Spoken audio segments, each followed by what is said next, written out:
And we're live. Okay, let's set this back up so I can easily see everything.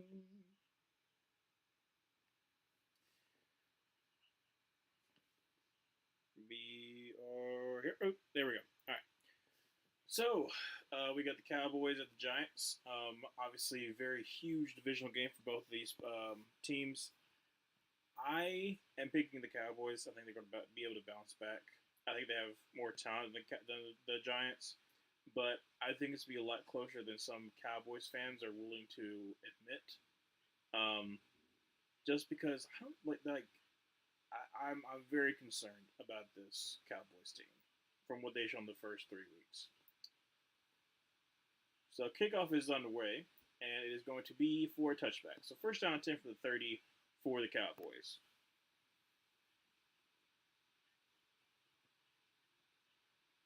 I'm interested to see how the front seven for the Giants goes up against a Cowboys offensive line that's got two rookies on it and little are very underperforming this beginning of the season. So, especially Dexter Lawrence against a rookie center. First down and 10, Dags under center. Going to be a handoff to Daddle, who's going to get about 7 yards of the play. So, good run by Rico Daddle there. Second down and 3.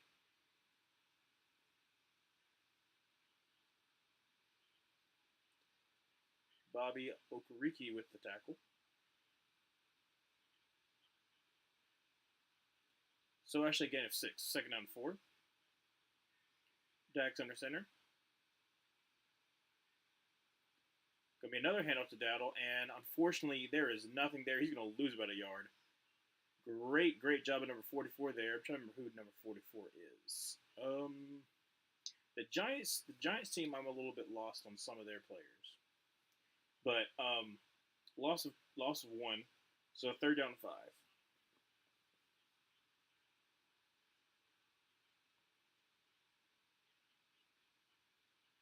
Third down and 5 from the 30 from like a 31.5 yard line.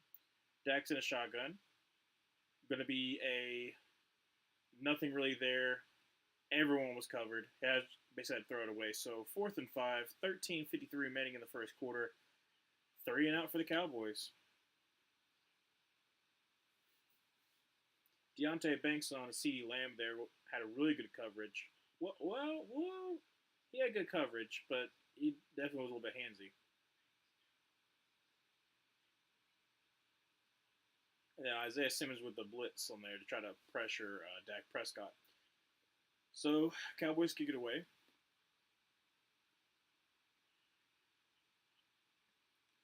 Kick is up. Kick is good. And it is going to be fair caught at the 15. So the Giants are going to start first down 10 from the 15-yard line. Hopefully they can get something going.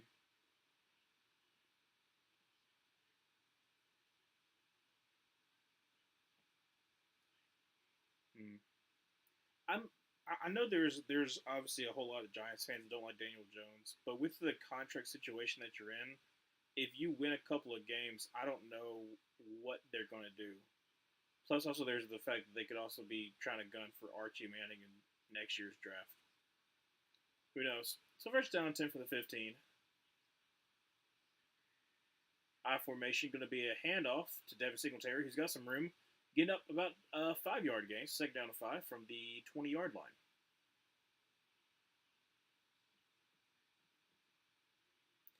Like I said, I like Singletary. I just was not the biggest fan of their offensive line, and he's not a do-it-all kind of back. So you're kind of hoping that you can get another. They're taking Neighbors off the field. I'm surprised by that. That's their best weapon, so I don't know why they would do that. But second down to 5, 3:14 left to go in the first quarter. Daniel Jones in the shotgun. Going to be a handoff, and it's going to be snuffed out. Goodness gracious. Nothing was there. Number 29 got absolutely swallowed. I think he just got back to the line of scrimmage. Yeah, that was Tyrone Tracy. Hello, I think this is going to be a close game. Way closer to Cowboys fans think. No, that's exactly what I said. I think that I watched the Clickbait Sports, and Scooter said they were going to win 40-14. I was like, no. I was like, both of y'all's weaknesses are the other person's strengths. So I'm not convinced. I think, like I said, I think it's going to be a lot closer. And then also the Cowboys just had a 3-and-out. Third and 4. Daniel Jones in a shotgun. Drops back to pass, and it's taking a deep shot, and it wide open. Oh my gosh, Malik Neighbors was wide open. I don't know how you let that happen, but it's a game of almost 30. What even happened? There's nobody within like 10 yards of him. Oh my gosh. Oh my gosh. He like number 25, just his ankles are on the field. They're down on the field. They're nowhere to be found. Goodness gracious. He hit him with a double move and he bit super duper hard on it. And they're chipping Micah Parsons. They're making sure he's a non-factor. So first down 10. They said 39-yard gain from the 40. Daniel Jones in the I formation. Going to be a handoff on the left side. He's got room. Going to get about 2 yards. That's for Devin Singletary. So second down and 8. 11:25 to go in the first. That was a Booth. Booth. Booth, Booth, Booth, Booth. Hold up a second. Is that who I think it is?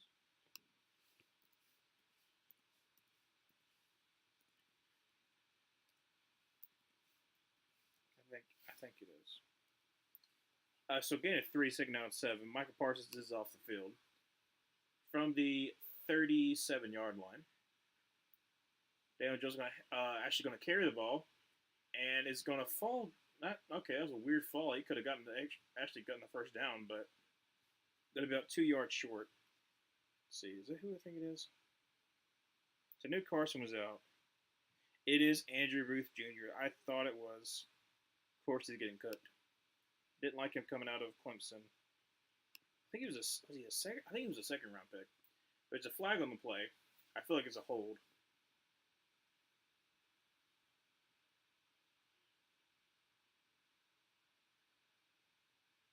Yep.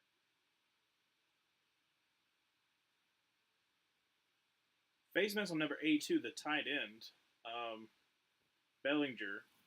Let's see what exactly happened there. It was on Overshown, Texas' own. See, well, okay, 13 did that to him, so I don't know.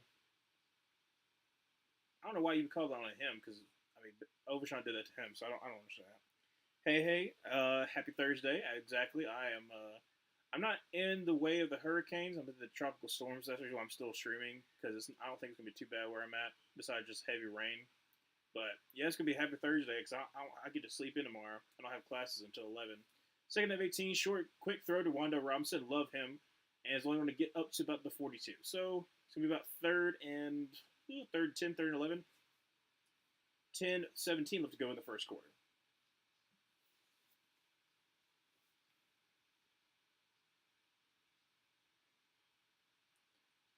Cowboys have to capitalize. Obviously, like the Giants don't have the best kicker, and I mean your offense gave you a 3-and-out. So yep. So third down 10 from the 40. Looks like the 41-yard line. No, from the 40.5-yard line. Bringing the blitz, getting pressured, throws out to Wanda Robinson, and Wanda Robinson lost his footing. Could have possibly gotten the first down. It was going to be about 3 to 4 yards short. So on comes the punt team. That's unfortunate. Like I said, I think that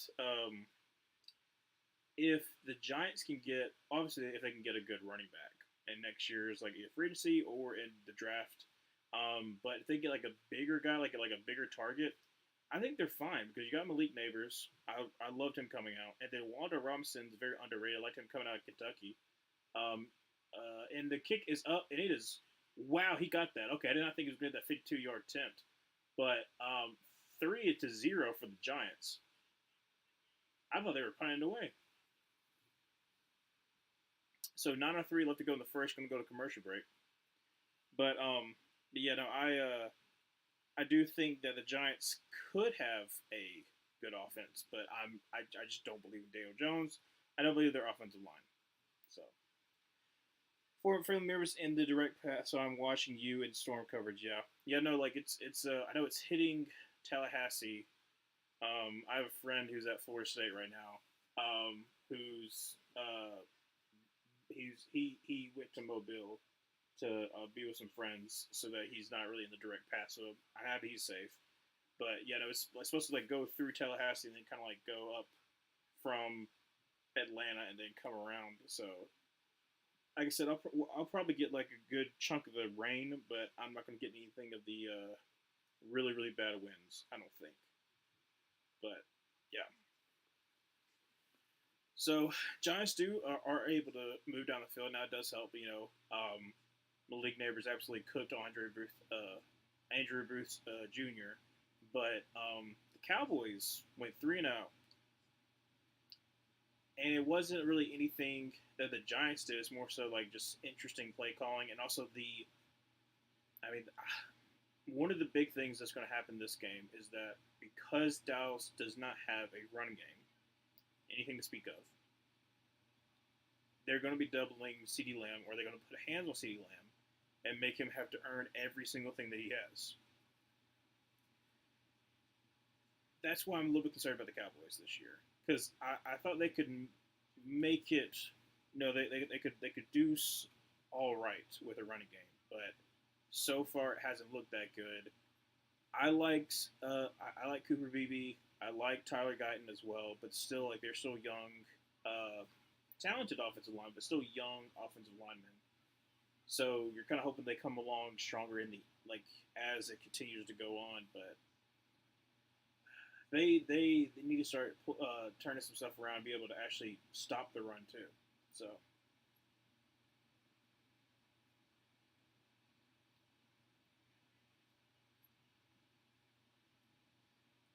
and we're about to be back.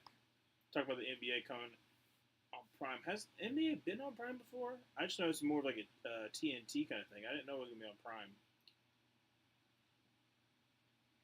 I don't watch the NBA that much. Like, I'll watch it every now and then. I'll especially watch like in the playoffs and stuff like that. But not on the usual regular. Same thing for baseball. I watch like playoff picture, like stuff like that, like when it gets to crunch time. But I just don't really have the time. There's a flag on the play. I'm thinking that somebody moved before they were supposed to. And I think it's against the Cowboys.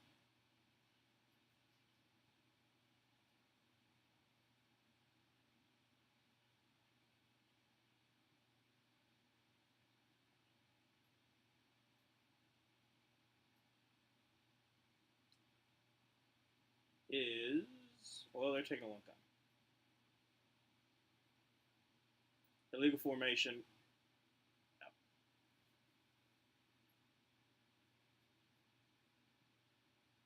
So it'll be first down 10 from the 25-yard line. 9:03 left to go in the first.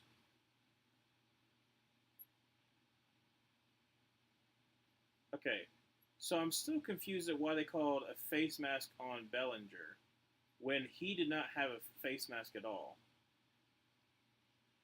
So that's weird. Anyways, first down 10 from the 25. Dak Prescott under center. Got all day to throw. Can throw the middle, and that's going to be, is that CeeDee Lamb? I think it is. Going to get about 4 yards on the catch. Second down and 6. And there is a giant that's down on the field. Is that Nunez? I think that might be Nunez Roach. Yes, it is. Number 93. He's on a knee, so I don't think it's anything bad. I think it's just like taking a little breath.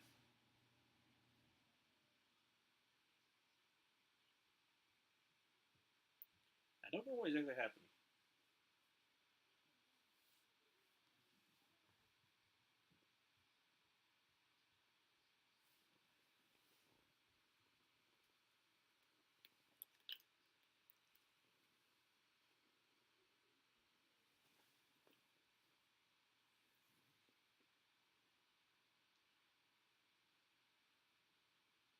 They're going to commercial break. I guess it's just something kind of quick because, like I said, he was just on a knee, so I don't think it's anything serious.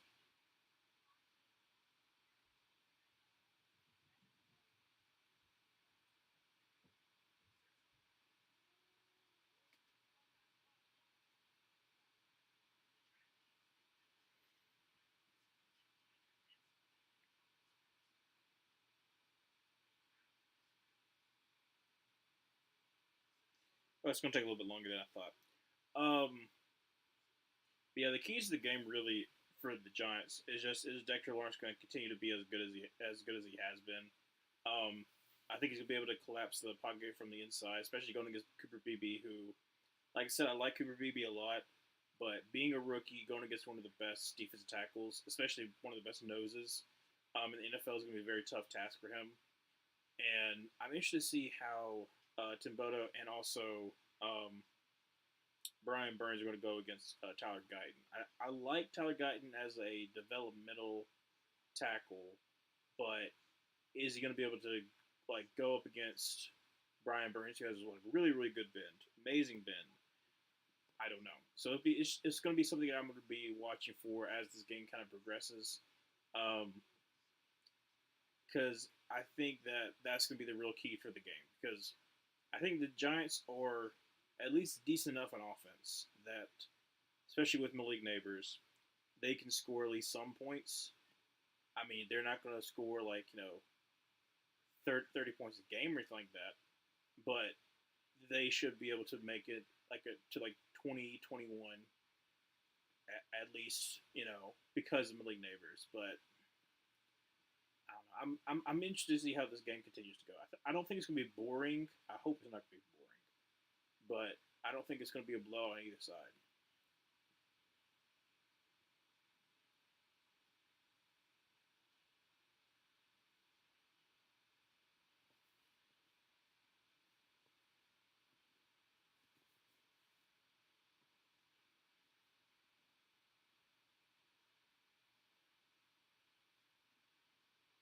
All right, so 5 yard gain. So second down five instead of second down six.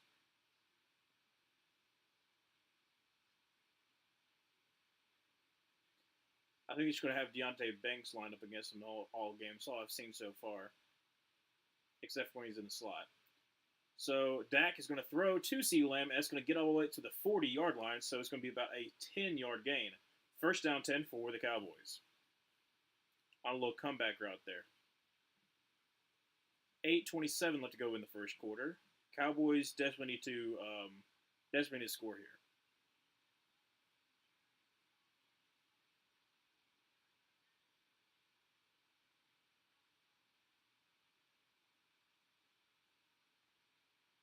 Actually, a 11-yard gain up to the 41. Going to be a swing pass. Going to be to he gets up to about the 45-yard line, and yes, it is Deuce Vaughn. I like Deuce Vaughn coming out. Oh, there's a flag. I like Deuce Vaughn coming out of Kansas State.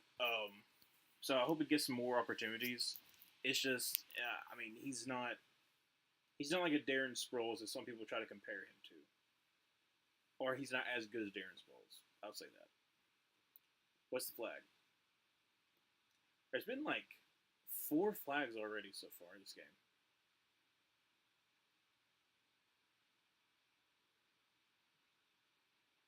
Offense number one, Jalen Tolbert gets pass interference. I think because he was blocking before he should have. Let's see. Yep, yep. He was blocking number 44 before the pass even happened, so you can't do that because it was a forward pass. All right, so second down, not second down, first down and 20. Dak under center from the 31. Going to be a toss to CeeDee Lamb, who's going to get up to the 35, makes a man miss, get all the way up to the 41-yard line. So gain of 10. So it's basically second down and 10, basically, from the 41-yard line. 7:30 left to go in the first quarter. I saw him in the backfield, and I was like, I thought he was just going to be a decoy, but they actually did just, ran a toss with him. I mean, they're going to give the ball somehow. I can hear it's already raining here.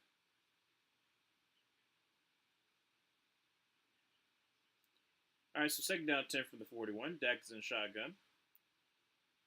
Going to drop back to pass. Has got time. He's got plenty of time. Throws and a little bit of a low throw to Ferguson, but still gets up to about the 40, 47, 48-yard line, so it'll be third and manageable. 6:52 left to go in the first quarter. But a pretty low throw by Dak there.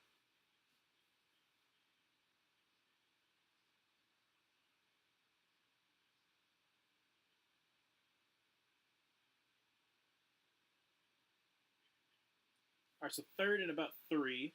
6:30 left to go in the first quarter.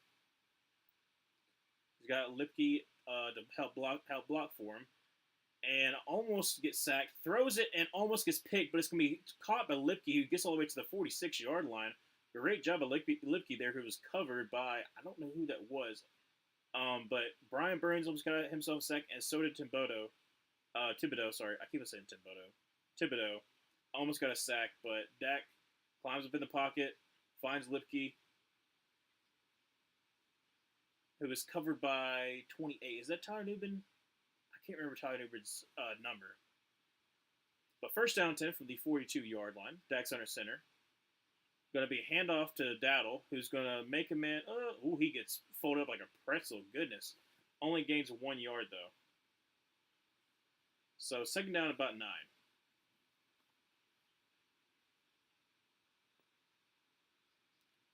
Yeah, I mean, I don't think Zeke's been out there once yet, which is fine with me because I'm going against him in fantasy. I don't know why they started him, but it is what it is. Second down and 9. Rico Dowdle's to the right of Dak and shotgun. CD's noticing something. Dak looks for CD and caught. Wow. Deontay Blanks was just basically all over him. CD still caught that for a first down. Goodness gracious. That's what I was saying. You could see CeeDee Lamb like putting his hand up, like trying to make him away or something. Hits him with like a little double move. I mean, literally that should have been pass interference. But great job by CeeDee Lamb hauling in that ball.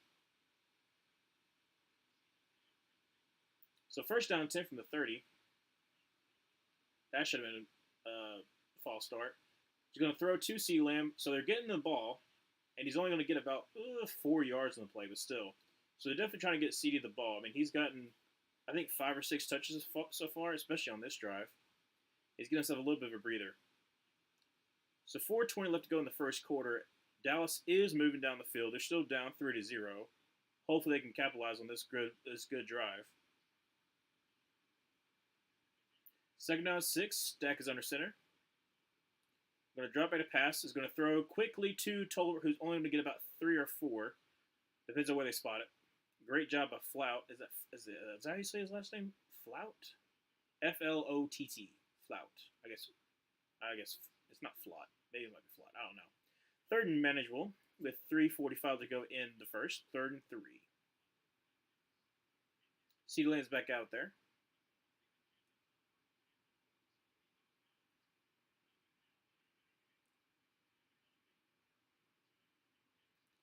All right, so Dak with Lipke to help block for him. 3rd and 3, drops back to pass. He's got time, throws across the middle. That's to Brandon Cooks. 10, 5, and down. Oh, actually, no, down to the 7. Almost got to the 5-yard line. Great job of Brandon Cooks there to easily get the first down, and that's going to be Tyler Nubin with the tackle, or he was the one who got shook up. I think he's the one that tackled him. Yeah. Slot is the one who got burned on that one. Playing off a little bit. Great job by Tyler Nubin there with a great tackle. Like I said, I liked him coming out of Minnesota. He's basically had to replace Xavier McKinney. Going to be a handoff to Rico Dowdle on the left side and gets nothing. Swallow up by Dexter Lawrence. Maybe a yard. So second and goal, 2:40 left to go in the first. This has been a very, very long drive for the Dallas Cowboys.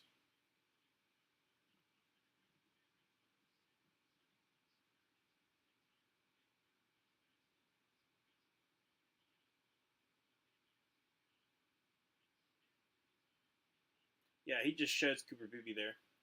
Second down and goal from about the 5 in pistol formation. Dak surveying the field, throws, and almost was picked off. It was tipped up in the air, almost picked off. And there is a flag. I think that might be a hold on the left tackle, especially the way that Thibodeau. Yeah, I think it's on Tyler Guyton. Yep, it is hold on Tyler Guyton. I mean, the way that Thibodeau fell down, I kind of figured. See, oh yeah, he hooked that arm. That's what I figured. Second and goal, 2:13 left to go in the first quarter. Dak in a shotgun with Rico Dowdle to his right.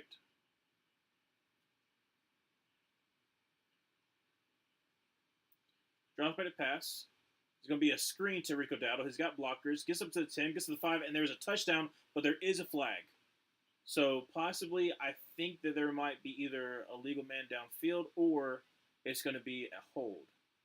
Tyler Smith and both Dak are shaking their heads, so I think that's what it is. I think it's a hold. 2:06 remaining in the first quarter.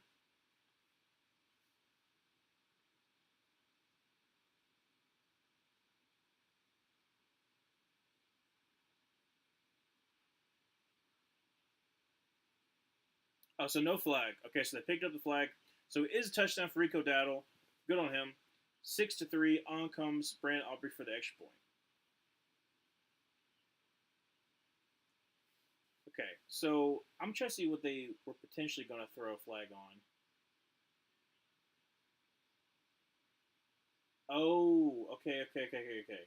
So it looked like Cooper Beebe almost got away with a hold there, but they're not calling it. They picked the flag up. I'm kind of surprised by that. Usually they don't go back on that. That's what I'm assuming that's what the flag is. Because it looked like he got a little bit of a jersey tug when they threw the flag. Kick is up and kick is good. It almost veered off to the right, but it stayed true. So it is me 7-3, 2:06 remaining in the first. Dallas Cowboys are up.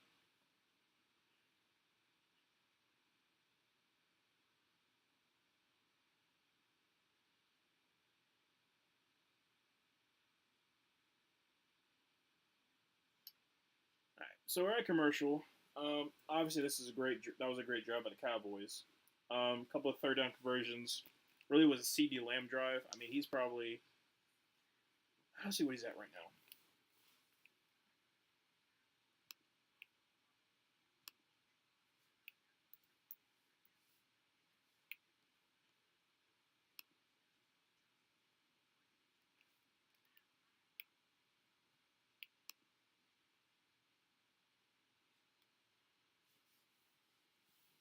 So far, CD Lamb's got that 10-yard rush, and then he's also got that 4 catches for 30 yards. So far, he's having a great first quarter. That's for sure. I kind of figured so because like I thought he had like about 5 or 6 touches that one drive.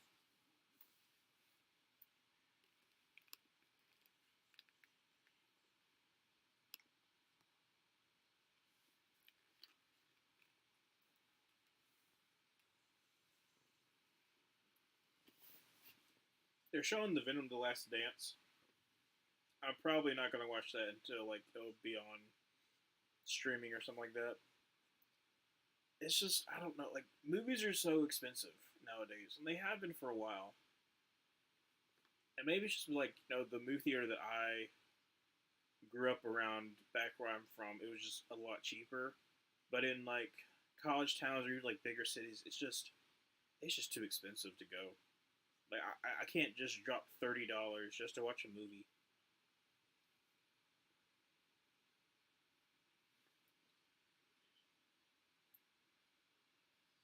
Oh goodness gracious! There's a Will Levis Mayo commercial. Okay, if I'm not going to be, but if you're going to be a NFL player, especially who's only had a rookie season where you were okay, I would not do those kind of commercials because then it's just cannon fodder for like a lot of fans to like make fun of you, especially if you're not that good. Because all like the Mayo commercials, the perfume commercials, especially the way that Will Levis has been playing, is just it's just not good. It's not good because now like that's what a lot of like fans are like laughing at you about. The same exact way that they did with Baker with those progressive commercials when he was playing bad. I don't know. I would probably wait until like I'm actually good. Return from about the 2 yard line up to the 20, up to the 25, and oh my gosh, number 94 from the Dallas Cowboys just ruined that play. Is that Kirkland? No, Nealon. Great tackle number 94, all up to the 25-yard line for the Giants. But yeah, no, like that's what happened to Baker. Was it? Is it 3? It's been 3 years ago. Goodness gracious. When he had all those progressive commercials, and he wasn't playing well, and everyone was like dogging him about it. That's what happened to Will Levis right now. So I would be wary for sure. So first down 10, 2:01 left to go in the first quarter.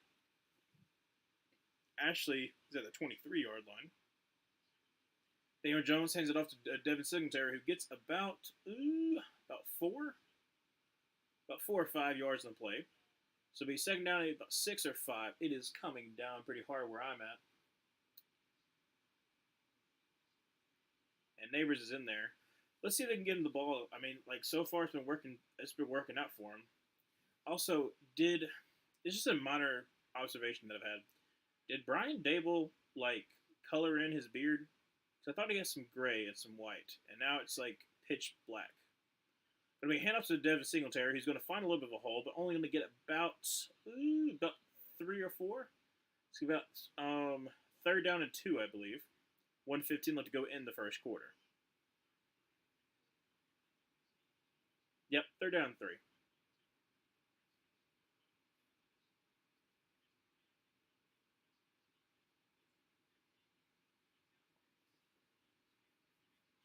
All right, Daniel Jones in a shotgun. Going to send Wanda Robinson into motion. Going to be a quick throw to Wanda Robinson, who is going to make a man miss and get the first down, gain him about 4. Well, it depends on what they spot. I think they're actually going to give him 5 there. So first down 10, 40 seconds left to go in the first quarter. It's still Dallas Cowboys 7, New York Giants 3. This might be the last play of the first quarter unless it's an incomplete pass.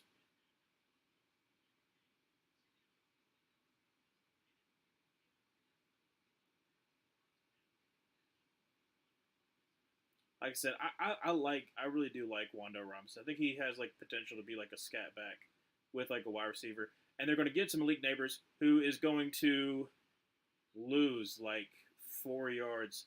They tried to do an end around, but Micah Parsons kind of sniffed that one out. And then Malik Neighbors faked like he was about to throw it.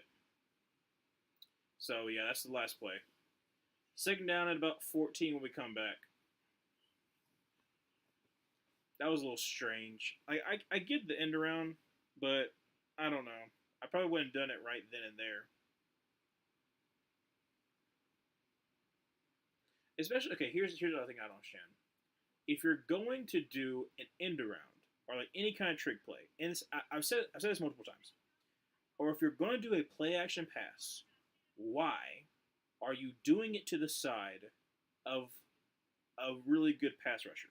Like I've seen people do it on the side of Nick Bosa. I've like or like plays like that where they do it on the side of Micah Parsons. Why wouldn't you do it to like DeMarcus Lawrence's side, who's not as fast as Micah Parsons, obviously? So like I don't understand that aspect because it just it's not going to work out for you because either Micah Parsons is going to put a lot of pressure on your quarterback, so it might be an incomplete pass, especially if it's like a play action pass, or because he puts a lot of pressure on you, then you're not able to take that deep shot. You have to just kind of chunk it. You have to like dump it off and just hope for the best. So that's why I don't understand why like people do that or like trick plays to the side of a person who's definitely going to mess that up. But it is what it is.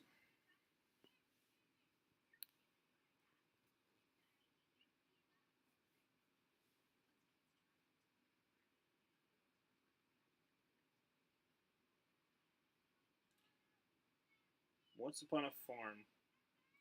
I wonder if it's like that. It looks like the same as that package like that apple. What's that apple one called?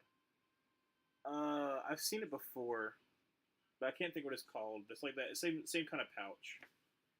But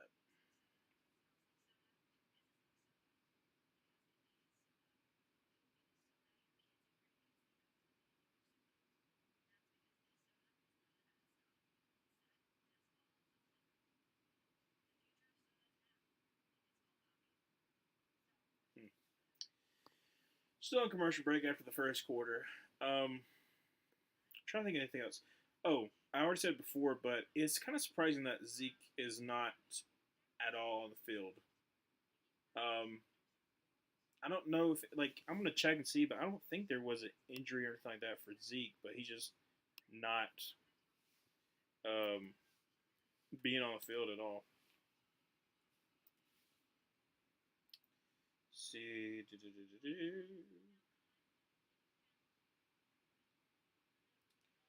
Um. Mm-mm. Yeah, they're kind of showing that literally he has zero, and you got Dowell who's got 12, Lipke who's got 8. I mean, he basically was like kind of like the blocking running back. Deuce Vaughn, CD, and even CD Lamb. So I don't understand why they're not using him at least a little bit. Maybe they will this drive. We'll see. Well, the next drive, because obviously this second down 14 for the Giants.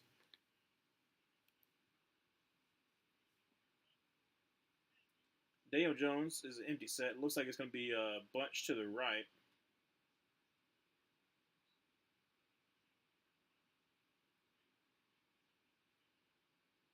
Nope, it's still just empty set with Malik Neighbors in the slot. Daniel Jones draws back to pass. Quick throw to, unfortunately, it's going to be a drop. Try to get to Malik Neighbors, but there is a drop. Demaris Overshown with the breakup. I think he has, like I said, the reason why I didn't rank Overshown that high is because he's got the athletic skills, but he doesn't have the block shooting ability that I kind of wish he could because I mean he's a little bit on the lighter side, and sometimes he's not the quickest reaction, but he's got all athletic tools. So I think like you could potentially mold him, but he's still like a young player. So third and 14 from the 30, and they get a free play because Carl Lawson jumps off sides, take a deep shot, and it's going to be all the way, and it's going to be picked. I mean, it is what it is. Oh, great slam by Darius Slayton there, but it's going to come back. I mean, it was offsides of Carl Lawson, number 55, former Auburn player. So it'll be third down and 9 from the what was it? Where were we at? I think we're at the 35 now.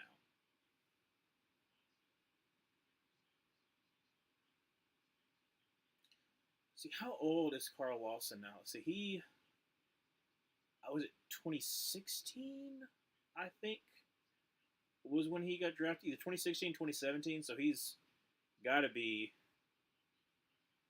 close to 29. Goodness gracious, that's wild to think. All right, so third down and 9 from the 35-yard line. Daniel Jones in a shotgun with Devin Singletary to his left. Drops back to pass. He's got a little bit of time. I'm going to throw out, and that's going to be to Wander Robinson. He makes a man miss. Get up to 40. Up to the 45. He gets the first down. First down 10 for the Giants. Great job of Wander Robinson there.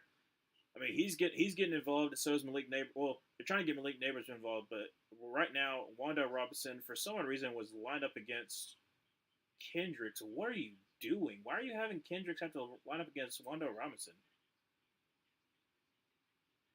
That's a mismatch right there. A great spin move by Rondo Robinson to get that first down. It's first down 10 from the 46-yard line. Daniel Jones under center is going to drop back to pass. He's got a little bit of time. We're going to throw, and that's going to be to Darius Slayton, just cooks Andrew Booth Jr. Goodness gracious, that's 2 to 3 times that Andrew Booth Jr. has already been cooked, and it's only 13:50 in the second quarter. It's a play action pass. Let's see what happens on this one. Great pickup by Devin Singletary on number 2, but yeah, no, Andrew Booth Jr. is just he's not doing well, and they're chipping Micah Parsons. They're trying, like I said, just trying to get him out of the play. That's what the Baltimore Ravens did too. So first down 10 for the 26-yard line. Empty set for Daniel Jones. And he's going to take a deep shot. He's going to go for the end zone. It's going to be caught. Oh, it's going to be incomplete. I don't think he got both feet down. He tried to get it to Tyrone Tracy. There is a flag. Don't know what it is, but Tyrone Tracy, who's also I think he was a wide receiver at Purdue before he switched to running back, especially when it went to Tennessee. I think I have that right. Tyrone Tracy, I believe Tyrone Tracy was a wide receiver before he became a running back. There's a legal shift. I think because not everybody was set.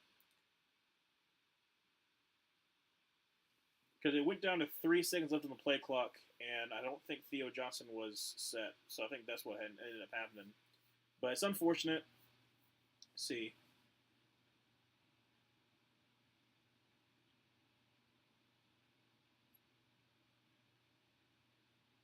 Yeah. Yeah. And Tyler Jason did get that right foot out of bounds, unfortunately. So second down and 15. Well, no, first down and 15 for the 31. It'll be handoff, and it's going to be maybe a yard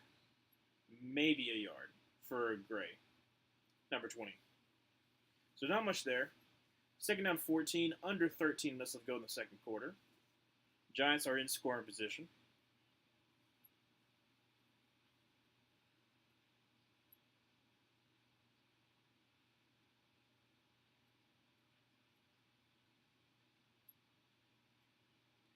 Shotgun formation for Daniel Jones with Gray to his left from the 30.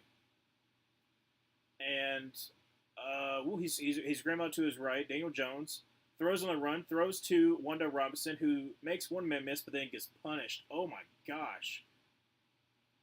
Got absolutely just stomped out by the defensive lineman. Gains about 5, though, so it'll still be third and about, what is it, 7, third and 8? But yeah, Robinson got absolutely just stomped out. Goodness gracious. And Micah Parsons has to go off the field because of, I think he took a little bit longer to get up. I think they're checking him for a concussion. So it looks like that protocol. They did this to Brock Bowers in the Panthers game last week. So chipping him and Mike Parsons. Let's see what exactly happens.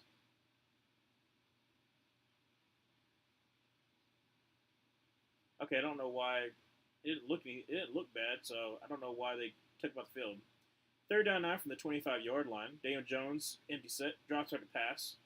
He's got plenty of time. Throws out to Malik Neighbors, and it's an off-target throw. Still caught it, but a tackle by Demaris Overshown. Like I said, he can cover. Like I said, I think Mario Overshown can cover. It's just I think that he needs to develop a little bit more to be able to be a full linebacker. But I love his potential. Because they have him covering Malik Neighbors in the slot, and great wrap-up tackle by him. So it's going to be a field goal for the New York Giants. Be easier than the last one. Be a 41-yard attempt by Joseph. Kick is up, and kick is right down the middle. So it's 7-6 with 11 left to go in the second quarter. They're going to go to commercial break, but it's down to 1. So far, it has been, like we said, it's going to be a little bit closer game. Now that could definitely change, but right now, it's close game.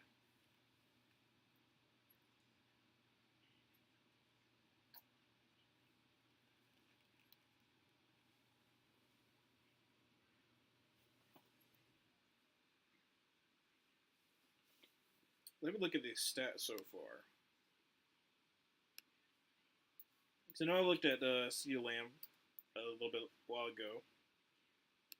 Let's see what we got so far.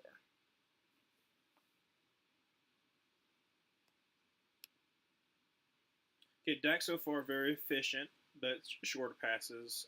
9 for 10 for 82 yards and touchdown. You want to see him kind of stretch the field a little bit more. Obviously, the running game has not really been there. I mean, outside of that 10-yard rush, that toss for CeeDee Lamb has been 4 for 8 for Rico Dowdle.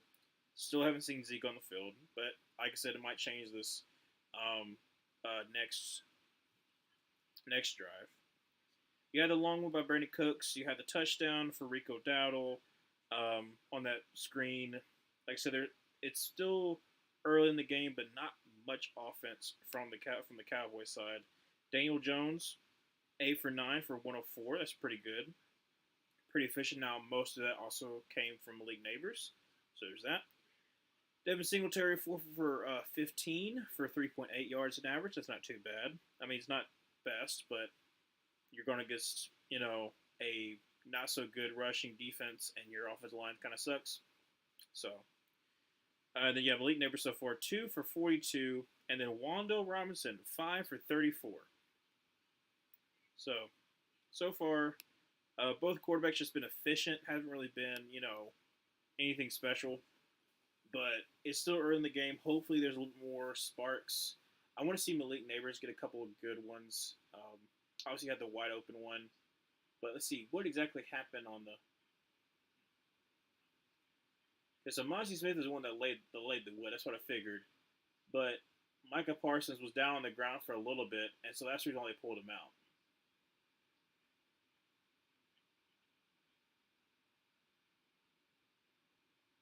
Which I don't mind that. I mean, like I said, you want to be on for player safety, just be on the safe side. Um, he would have been upset, especially if they had actually converted it, but they didn't. So I think he's fine, but he did lay on the ground for a little bit longer than I think that he usually does. So I think that's the reason why they got him, because he didn't like get hit in the head. He hit his head on the hip of Mozzie Smith. So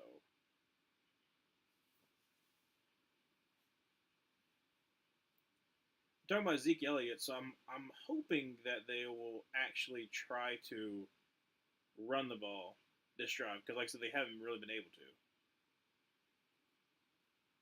Because right now they're talking about how they're just being outrushed. I mean, like if you let up 274 for the Ravens last year, not last year, but last week. Elliott is in the backfield, so there we go. It's going to be a handoff to Zeke Elliott, who's going to go to the middle field, get about 6. So second down to 4. So first appearance for Elliott, and they're actually able to run the ball. 11 minutes left to go in the second quarter. Dallas only up by 1, so it's 7-6. But you just got to get something going, especially for your run offense. I mean, you haven't been able to run the ball at all. You haven't been able to stop the run all season. Hopefully that changes this game. So far, it's you've been able to stop the run, but I mean, your defense is getting a little bit tired. It'll be another handoff. No, actually, it's going to be a keep by Dak, and he gets hit. I think he gets back to the line of scrimmage. Not really much there. It was a read option. Probably should have given that one away.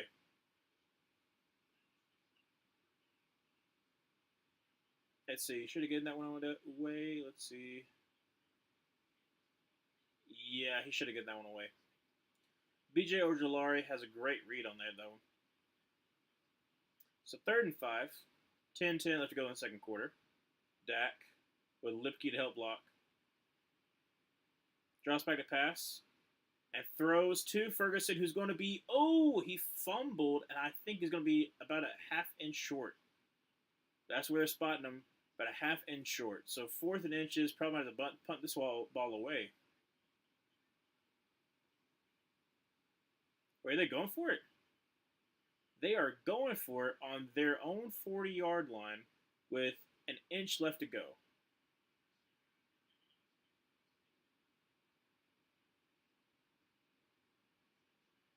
Let's see if they try to get it. They try to get him to jump off sides. Going to be a handoff to Lipke. He's going to try the left side, and he's going to get the first down up to the 45-yard line. First down and 10. 9:50 left to go in the second quarter. Cowboys were able to convert that very, very risky 4th and inches. I mean, if you can't get a 4th and inches, there's something wrong with you. But, like, still a little bit risky for you to go for it, because if you don't get it, you set them up for great field position, and your defense is tired because they've been on the field for most of the game so far. First down, 10 for the 45-yard line. Dak in shotgun with Lipke. No, I think it's Lipke, or it's Deuce Vaughn to his left. Great block by Deuce Vaughn. Throws it to CeeDee Lamb. Gets up to the 30, up to the 25, up to the 20. That's going to be a touchdown. CeeDee Lamb. Wow. 50-plus yard touchdown to CeeDee Lamb. All you fantasy owners better be happy. Goodness gracious. On Deonte Banks. Deonte Banks, unfortunately, got lost in the sauce against CeeDee Lamb. 70-yard drive, 155 on that scoring drive. Dallas could get an 8-point lead with his extra point. That's surprising. There's a flag, though, so probably a sense of celebration.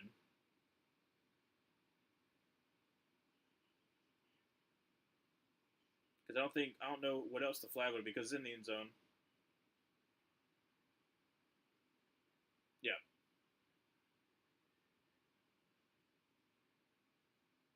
So what did he do that caused an unsportsmanlike conduct penalty?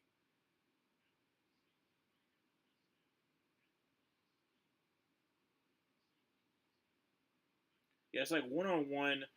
Deontay Banks gets a little too physical and loses his leverage, unfortunately, and then CeeDee Lamb's just too fast. So what? Because he flipped the ball to him. Okay, I don't like that as being called for sportsmanlike conduct. I think that's a little dumb. Kick is up and it is good, of course, because of Brian Aubrey. So it's going to be 14-6, 9:16 left to go in the second quarter. Um, so far, CeeDee Lamb's had himself a game. I mean, he said he wants to get the ball. I mean, that's what he said in the Ravens game, and so far he's proven himself correct. Um, I think that's. Let's see. He was at. Let's see what the stat is right now, because that's a. I was a 55-yard touchdown pass. So he has, if I can see it, show me quickly. Yep, 5 receptions for 85 yards and then a 10-yard rush. So he has close to 100 yards, and it is not. It's barely been past 10 minutes. It hasn't even been 10 minutes into the second quarter. So plenty of time left in this first half. C-Lamb could go over 100 in the first half. I've talked about this before in other streams, especially the Eagles stream because of the spike, and then it was the Eagles Falcons stream, and then there was another stream too of for unsportsmanlike conduct. I understand some of the times what they call it, like in that same Falcons game, the shooting celebration that Drake London did. I understand why they called it on that because like they're going to be very staunch about that kind of thing. That's understandable. I don't think you should really call it. Honestly, I don't really care if I'm a defender and someone scored on me. I'm not going to take it personally that you're celebrating the fact that you scored on me. I mean, that's you shouldn't get your feelings hurt over that. But I do understand like for like a image wise why you wouldn't want someone to be quote unquote shooting a gun at a celebration. So I understand that. But the spiking of the ball that Jalen Hurts did that got a call for a penalty, and then the that one where he's tossing the ball to Deontay Banks after he burned him. I don't think it's unsportsmanlike. I think that's like yeah, I dominated you. You should know that I dominated you, but it's not like I don't know. It's not anything taboo. I mean, like, a lot of people are going to be upset with, like, any kind of thing showing off guns. I understand that. But spiking a ball, not in front of anybody, like, not to somebody, shouldn't be called for a penalty. And then tossing the ball at somebody after you just burned them, I'm not going to care about that. But, I don't know. Maybe because I was on offense that I don't see this being a sportsmanlike. I don't know. Maybe. Anyways, Brandon Aubrey on to kick it away. A little bit of a squibber, and it's going to be caught at about the 5, 10, 15, up to the 20. Going to get up to the 25, and then almost gets ripped out by number 24, but gets up to about the 28-yard line. That is Gray. Noah Gray. Is it Noah Gray? No, it's not Noah Gray. What's his first name? Shoot, my bad. See, Giants. Like I said, for the Giants roster in particular, some of the names I can't remember. They just have kind of like a depleted roster. Not depleted, but it's either new or Eric Gray. Sorry about that. I think he's from Oklahoma. Am I right on that one? Yeah, Oklahoma. First down 10, going to be a handoff to Devin Singletary. Going to get the left side. Going to get about 2. There's a fumble, but they said that he was down on the ground. Overshown would have caused that fumble. Like I said, Overshown has been having a great game so far. Had the secure tackle on Malik Neighbors the last drive to force them to kick the field goal. Let's see. Ooh, it comes out when it hits the ground.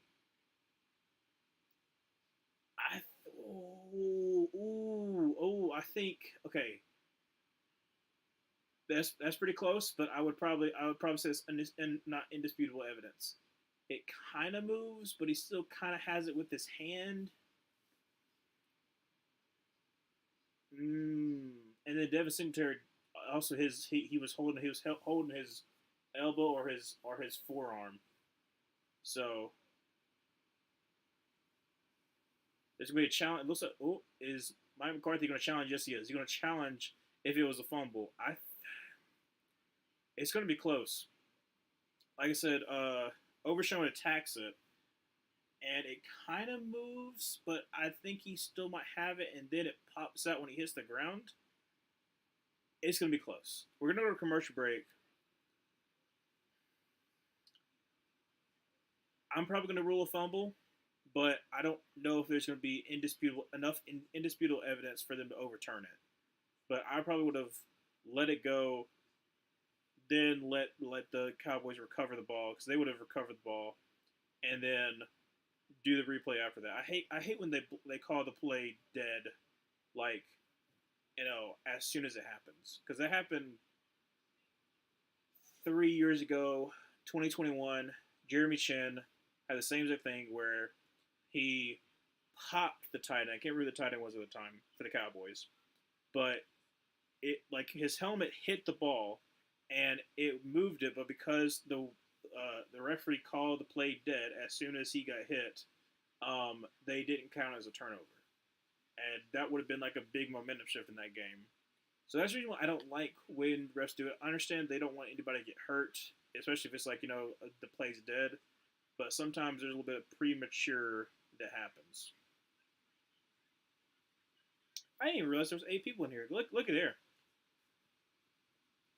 Yeah, we're still at commercial break, and it is for sure coming down where I'm at. Like I said, I'm not supposed. We're not where I'm at. It's not supposed to get too terribly windy. I might get like partial of like a tropical storm, but yeah, I've driven in the worst, so I'm good.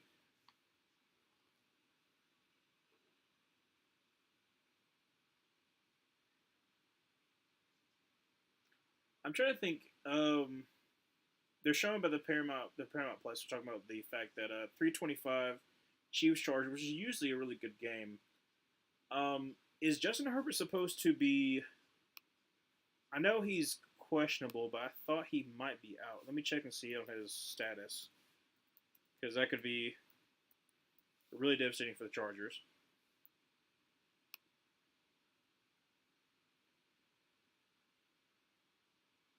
Okay, so they're gonna say it stands. Like I said, I didn't think there was gonna be indisputable evidence enough to overturn it, but to me it would have been a fumble. So second down 8 instead. 8:30 left to go in the second quarter. Giants retain possession. Daniel Jones in the shotgun with Tyron Tracy to his right. Going to send Wanda Robinson into motion. Going to drop back to pass. Be a little play action. Going to take a deep shot, and that is a floater. Goodness gracious. Terrible throw. Terrible throw. And also, Hooker could not catch to save his life. Goodness gracious. Malik Hooker, Ohio State, come on. You got better hands than that. But, I mean, Malik Neighbors on Trayvon Diggs, I kind of figured that was going to be a great matchup, but what kind of throw was that, Daniel Jones? Like he didn't even slip or nothing like that. It was just a really bad pass. And Malik Neighbors had a step on Trayvon Diggs. So you have a better quarterback. That could have been a touchdown. It's just dumb. Just dumb, dumb, dumb, dumb, dumb. Daniel Jones is not going to be the starting quarterback next year. Drops back to pass. Has got a little bit of time. Going to throw, and it's going to be caught by Malik Neighbors all the way up to the 40-yard line. So it'll be first down 10 for the Giants. Let's see. What are they saying? They're saying that he's limited. I don't know if he's going to be playing, though. I'm assuming he's going to battle through it and play. I hope he does. Well, I hope that they're okay, that he's not risking further injuring himself.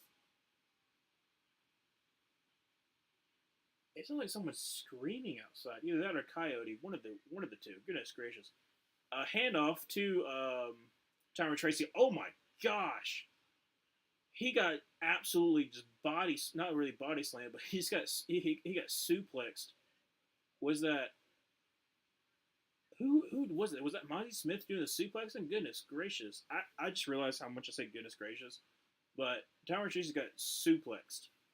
So second down 10, 7:17 left to go in the second quarter. It's still 14-6. I'm surprised they didn't replay that.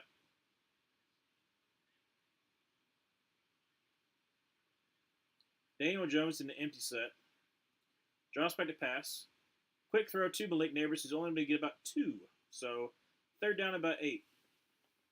And once again, that is DeMar Overshawn, who is on Malik Neighbors.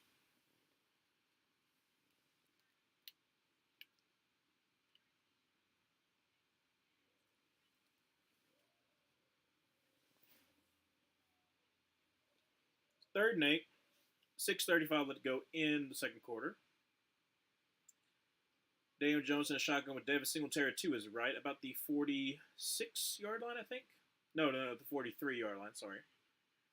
Daniel Jones drops by the pass. He's getting immediate pressure. Throws, and it's going to be caught by Wando Robinson, but I think he's going to be short.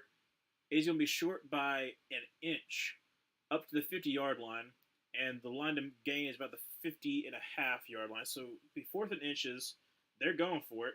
6:05 to go in the second quarter. This is really important for the Giants. So far, you've had a pretty good drive. You got to get this one.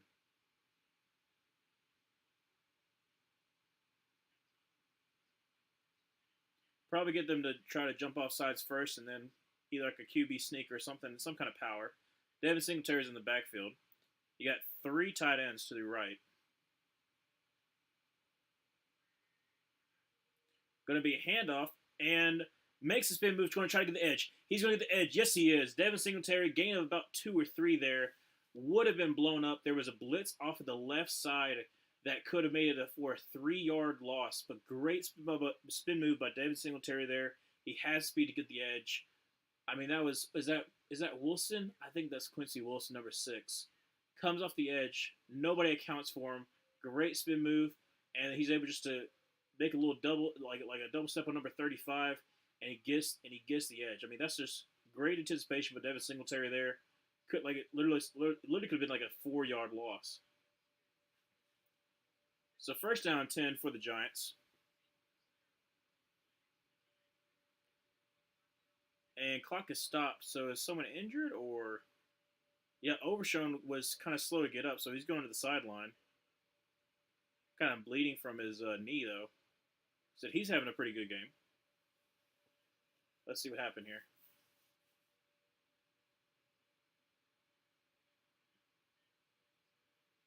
I think it's just MetLife. You know how it is. If you're a Giants or a Jets fan, you understand how MetLife is.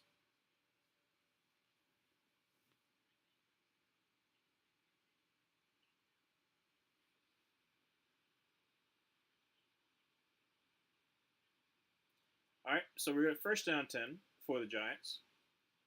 5:26 left to go in the second quarter.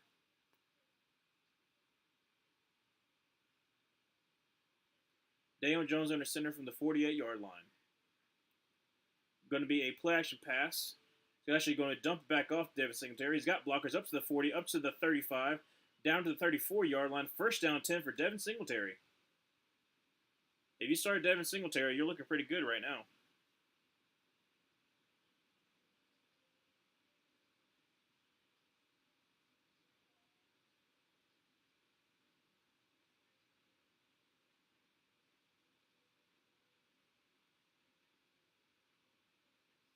Yeah, I had blockers out in front. Great screen pass by, it's the screen pass, so, Daniel Jones didn't mess it up. So good on him.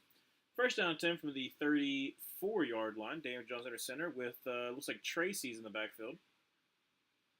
Going to be a counter for Tracy, who's going to get maybe 2. So second down about 8. 4:20 left to go in the second quarter. So far, the Giants are having a great drive. Desperately need to score here. Only down by 8, but you are going against CeeDee Lamb, who's been doing pretty well so far against Deontay Banks, your best cover corner.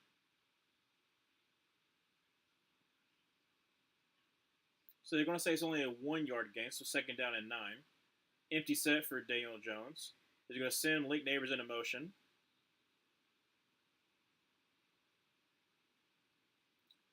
Is there a delay game or what happened?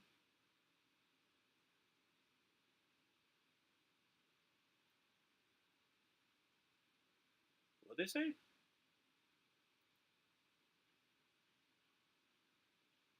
Oh, there's 12 people in the field. Okay, 12 men on the field for the defense. Just dumb, dumb, dumb. So far, 6 penalties for 50 yards for the Cowboys. So it's still gonna be first. It's still gonna be second down, but it's gonna be second down at 3. I formation with Devin Singletary back there with Theo Johnson being the fullback. Malika Neighbors out wide.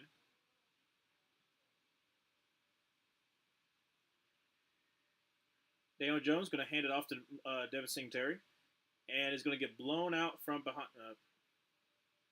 No, I'm not going to finish that. He gets tackled from behind, and it's going to be for no gain. Sorry about that. 3:14 left to go in the second quarter. Third down and still 3. It's still 14-6. Cowboys do not have one of their timeouts because they failed in that challenge. Giants still have all theirs. Shotgun formation with Devin Singletary to his right. Going to be a hand. Oh no, actually a read option.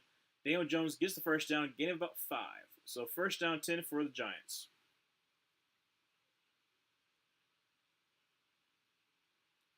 So 2:40. This might be the last play before the 2-minute warning. If I'm the Giants, probably going to run this ball. Like I said, Daniel Jones has good running ability. So like if they're smart, they keep on using that. It's just like a couple of his throws have just looked really, really bad, especially the one that almost got was picked off on Malik Hooker, and then also one that was down at the knees for Ferguson. So under center, going to be a play action pass, going to be a boot, throws it out to Wanda Robson, and who drops the ball. There's a why was there a flag? I don't understand why there was a flag, but it's going to be returned by Malik Hooker, who gets hawked down by Theo Johnson. I don't know why there was a flag though. Was it a face mask or I don't understand why they threw the flag.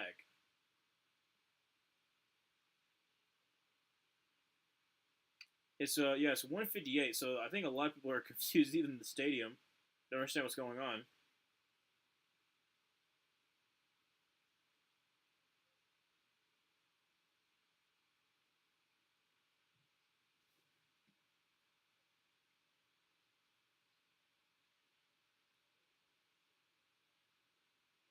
Pass is incomplete. Okay, so there's also a legal man downfield by the right tackle, but it's also passing incomplete, so it wasn't a fumble. So it's going to be 2-minute warning. 158 remaining in the second quarter. It's going to back them up a little bit, so that's going to be what 5? I think 5. Yeah. It basically by his second step, the ball's already coming out. So yeah, it's not a fumble, it's an incomplete pass. That's good. That's a good call. But see, who was so the right tackle? I don't remember how you say his last name. Oh my gosh, he was so far down the field. He was 5 yards down the field. Just dumb, dumb, dumb, dumb, dumb. So we're gonna go to 2-minute warning. Well, no, actually, no. They're gonna back it up to 2:09. So there will be a play. First down, 15 from the. Well, okay, we're moving to the other hash. Okay, goodness gracious. First down, 15 from the 27-yard line. What are we doing here? Are we going to restart the play clock?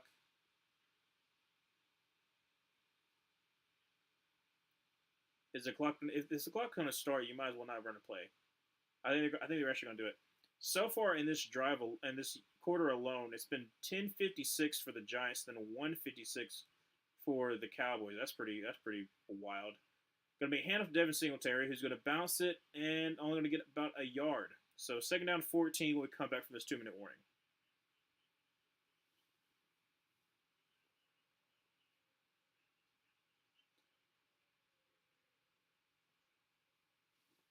I wouldn't be surprised if they come out of this 2-minute warning and try to either do like a screen to Devin Singletary, or I mean, if I'm them, I'd probably just run Hope you get the Cowboys to call a timeout because you're kind of at a disadvantage because you're like second down to 14.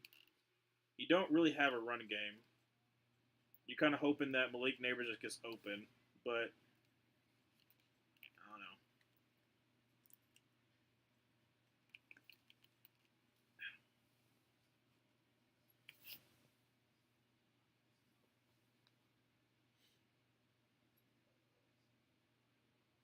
Hope it's not too long of a 2 minute break.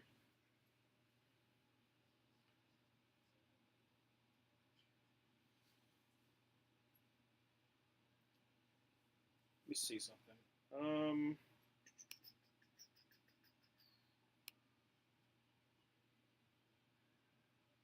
Oh, I think I've already said this, but I'm still going to be doing the. I'll still do like on Sunday, like normal Panthers review after the game. But because I'm going to be at the Saints Falcons game, it's going to be a little bit different than normal. So I'm just going to do like I'll still do it for my phone like I normally do, like I'm doing right now. But it just will look a little bit different because I won't have my microphone or anything like that, so it might sound a little bit interesting. I'll try to find a place that's not going to be too loud, so you can hear what I'm saying. But just I was trying to preface that because um, I'm going with my friends because like I have a Saints fan who's never been to a Saints game before, so I'm very excited that he's going to finally go to his first NFL game, um, and I'm interested to see how that's going to go down because honestly, if okay, if the Falcons beat the Saints and somehow the Panthers beat the Bengals, which would be just weird because the Bengals starting 0-4 is definitely not what I thought was going to happen to begin the season. We'd all be 2-2 if the Bucks also lost. So the Bucks are playing. Let's see I forgot who the Bucks are playing. I think I should pick them to win. Who are the Buccaneers playing? Oh no, they're playing the Eagles. I picked the Eagles to win because I think the Buccaneers injuries are going to cause them a little bit of hurt. Back to the game. So it could be all 2-2. Ooh. Okay. Second down 14. Daniel Jones drops by the pass, throws, and it's going to be wrapped up. But gains of about 5 for Malik Neighbors, wrapped up by Quincy Wilson there. Goodness gracious, could not say the right words there. 1:44 left to go in the game. Second quarter, I am just all messed up. 39. So clock is running. I'm surprised that the Cowboys aren't calling a timeout here to save some time. But I guess they're going to call a timeout after this play. So Tyron Tracy and Wanda Rumson's in the backfield, but Tyron Tracy's in the role of what Lipke usually is. Going to send. That is a offsides penalty. Goodness gracious. Oh, it might be a false start, but I'm calling it offsides because there's like 3 Dallas Cowboys who came across the line. 1:14 remaining. Neutral zone infraction, okay?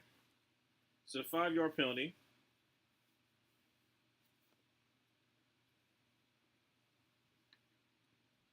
I think they call it on Michael Parsons. Let's see. Did anyone move?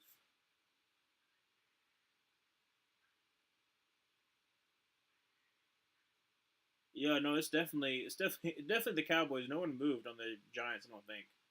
Outside of like, Wanda Robinson being motioned out. So 3rd and 4, third and manageable really for the Giants.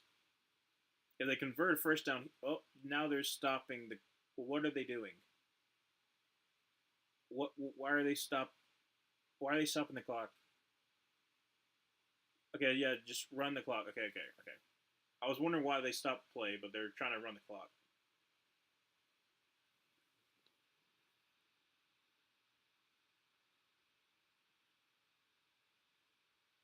Okay, so in order for there not to be a 10-second runoff, the Dallas Cowboys call a timeout. Okay. I was confused at why they stopped play on the field, but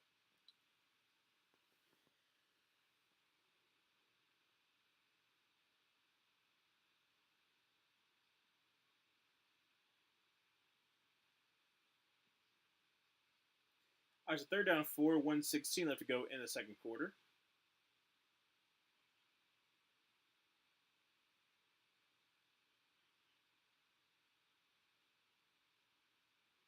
Giants have all three timeouts, so like they can still control this drive if they get the first down and let this clock kind of run down a little bit more.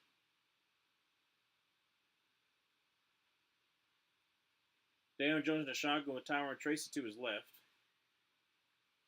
Drops by the pass, getting bull rushed, is able to escape some pressure and is going to get sacked, but there is a flag. I wonder what it's going to be. It could be a hold. Yes, it could be a hold. Okay, so they're going to decline it. I kind of figured it was going to be a hold on Micah Parsons. Micah Parsons was bull rushing the right tackle there. I mean, just was beating him off the line immediately. Just, yep. Oh yeah, that's a really bad hold. I mean, he gets like he gets around the shoulder pad, just yanked. So on to kick another field goal. Third one for Joseph. This is 38-yarder. Kick is up and kick is good. Sneaks it in. There's a flag though.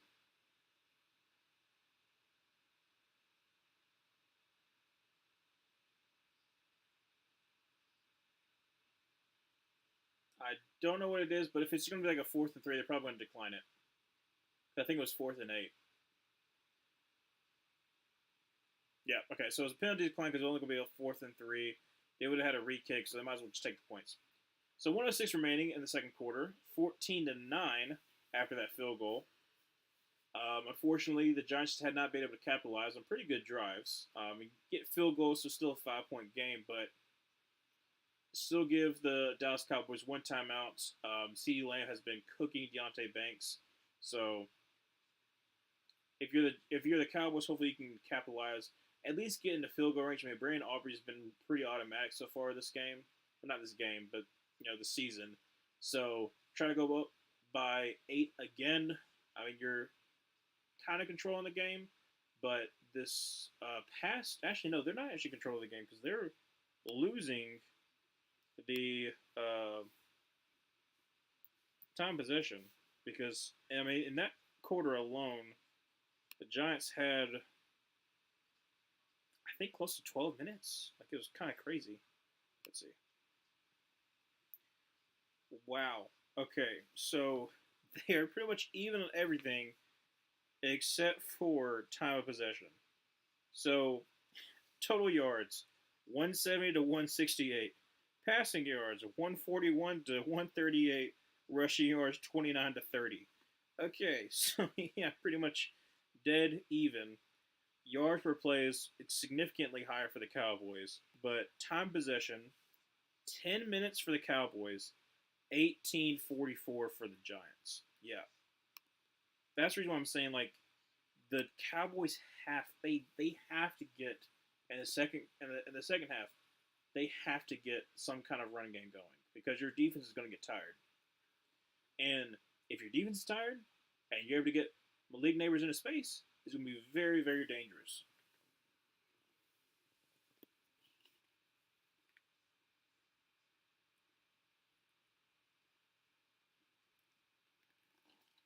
Now, look, I don't mind that Zeke is not getting anything because I'm going to get some in fantasy. Like I said, I don't know why you would start Zeke in fantasy because you only get 7.5 points.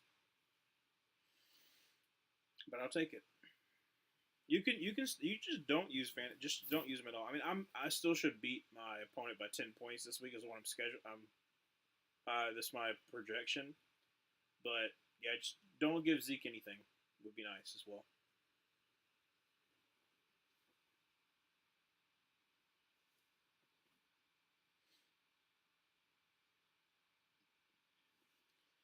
So 106 left to go in the second quarter. Dallas Cowboys, like I said, do have one timeout remaining.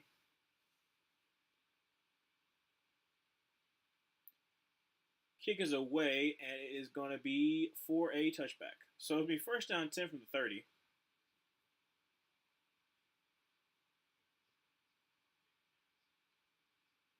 They're talking about Dexter Lawrence, and I think that's definitely a major reason why they can't run the ball. But they're having to kind of double team him because if you put him against Cooper Beebe, it's been just completely dominated.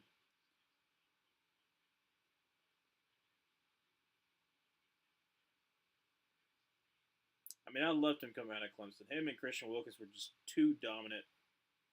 That should be a false start, but no. The rush across the middle, it's going to be to CeeDee Lamb, and it's going to get out of bounds, a 9-yard gain. 59 seconds left to go in the second quarter. Second down and 1.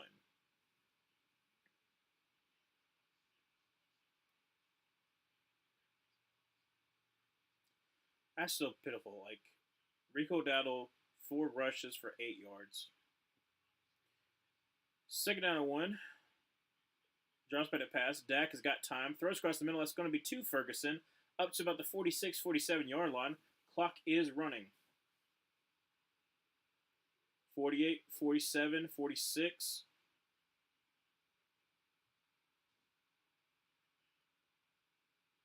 40, 39, 38, 37.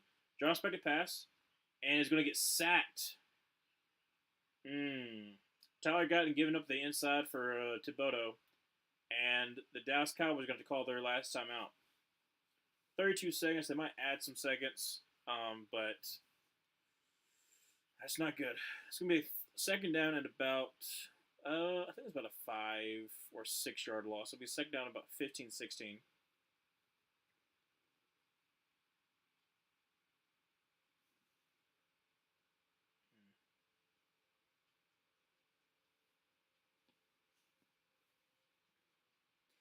They're showing Wingstop. I can't remember the last time I went to Wingstop.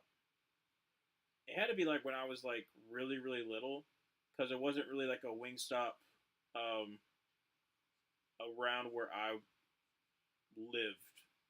I guess that's the best way to put it. I think the closest one was maybe probably like a bigger city in Alabama, but we didn't have Wingstops around where I was. Second and 18, actually 8 yard loss. Empty set.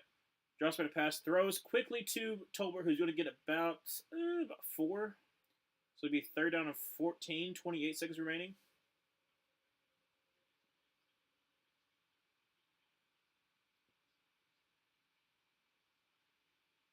Yeah. Yeah, Guyton just gets beat on the inside on that one. That's just, you can't have that happen. And it's going to be a free play. Going to take it up, and looks like Dak is going to just chunk it down the field. Caught, goodness gracious, but it's going to be, unfortunately, there was also a hold. So they're going to take the offsides, I think. It's a great catch. Not the best throw. A little bit of a wobbler by Dak, but there was definitely a hold on Kayvon Thibodeau. Thibodeau, goodness gracious.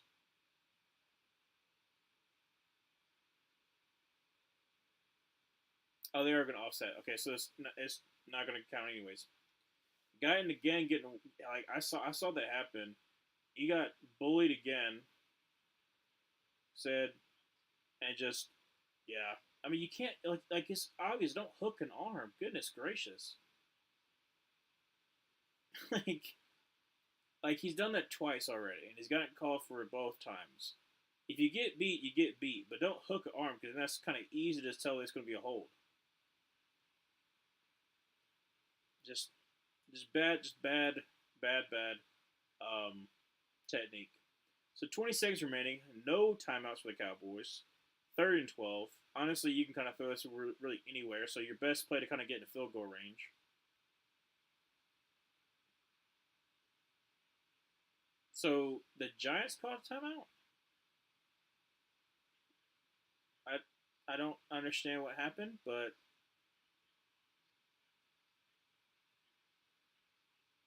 I okay. They announced like the Cowboys the Giants called a timeout, but it doesn't say that they did. So I don't know what that was about.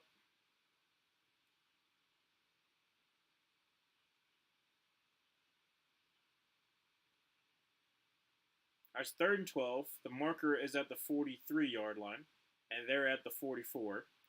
Draws back to pass. Throws, and it's going to be incomplete, way too low. Brandon Cooks had a little bit of room on Deontay Banks, but it's going to be 4th and 12. No, it's actually a slot that was on the coverage. And going to punt this ball away. Probably the last play of the second half, or the first half. Um, even though the Giants have all 3 timeouts, I mean, you're not really moving the ball like that.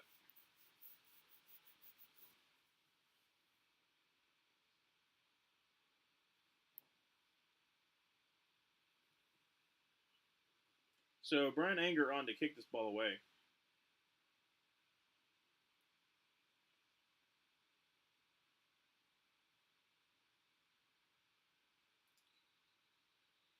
And what is there too many players on the field or what? Because there's a false start.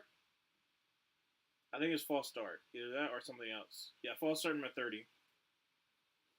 So backing up even more. Just waiting for this to go into half. Because like I said, if I'm the Giants, I'm probably just gonna kneel this. Because you might have like what 9 seconds. Maybe you could take a shot downfield, but 4th and 17. Brian Anger to bunt this ball away. Gets it off, almost gets blocked. Gonna be bounces at the 1 and unfortunately goes into the end zone. So 6 seconds remaining. There's another flag. Goodness gracious. I guess the flag's on the Cowboys, but there's 2 flags. I'm guessing a whole. Yep.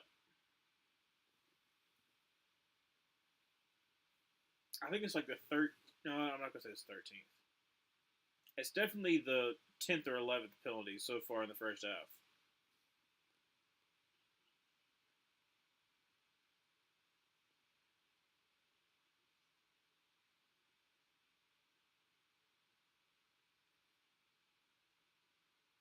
All right, so 6 seconds remaining.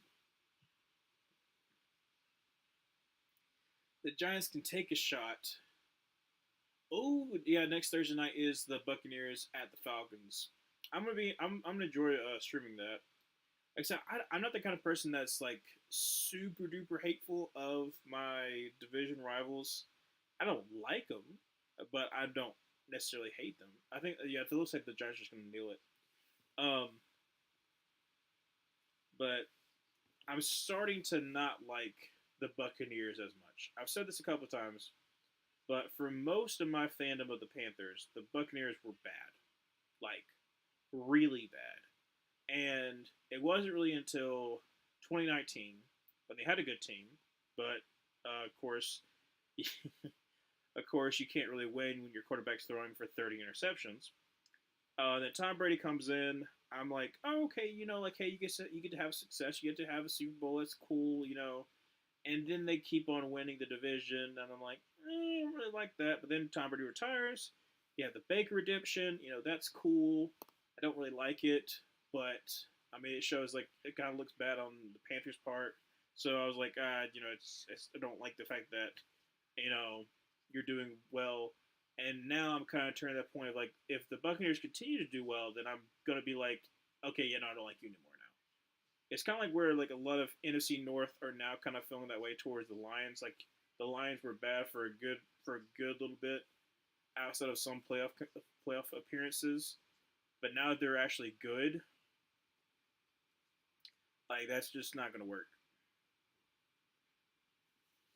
But we're at halftime, so I could just talk about random stuff, I guess. Not really random stuff. That's still connected, but let's see. I do think it's kind of interesting though that the NFC South is not considered the weakest division this year. I mean, it's still early in the year, so there's still like a lot to be considered. But considering that you got the NFC East, where the both of these teams playing are obviously 1 and 2, so that's definitely not good. You got the Commanders 2-1, which kind of surprised.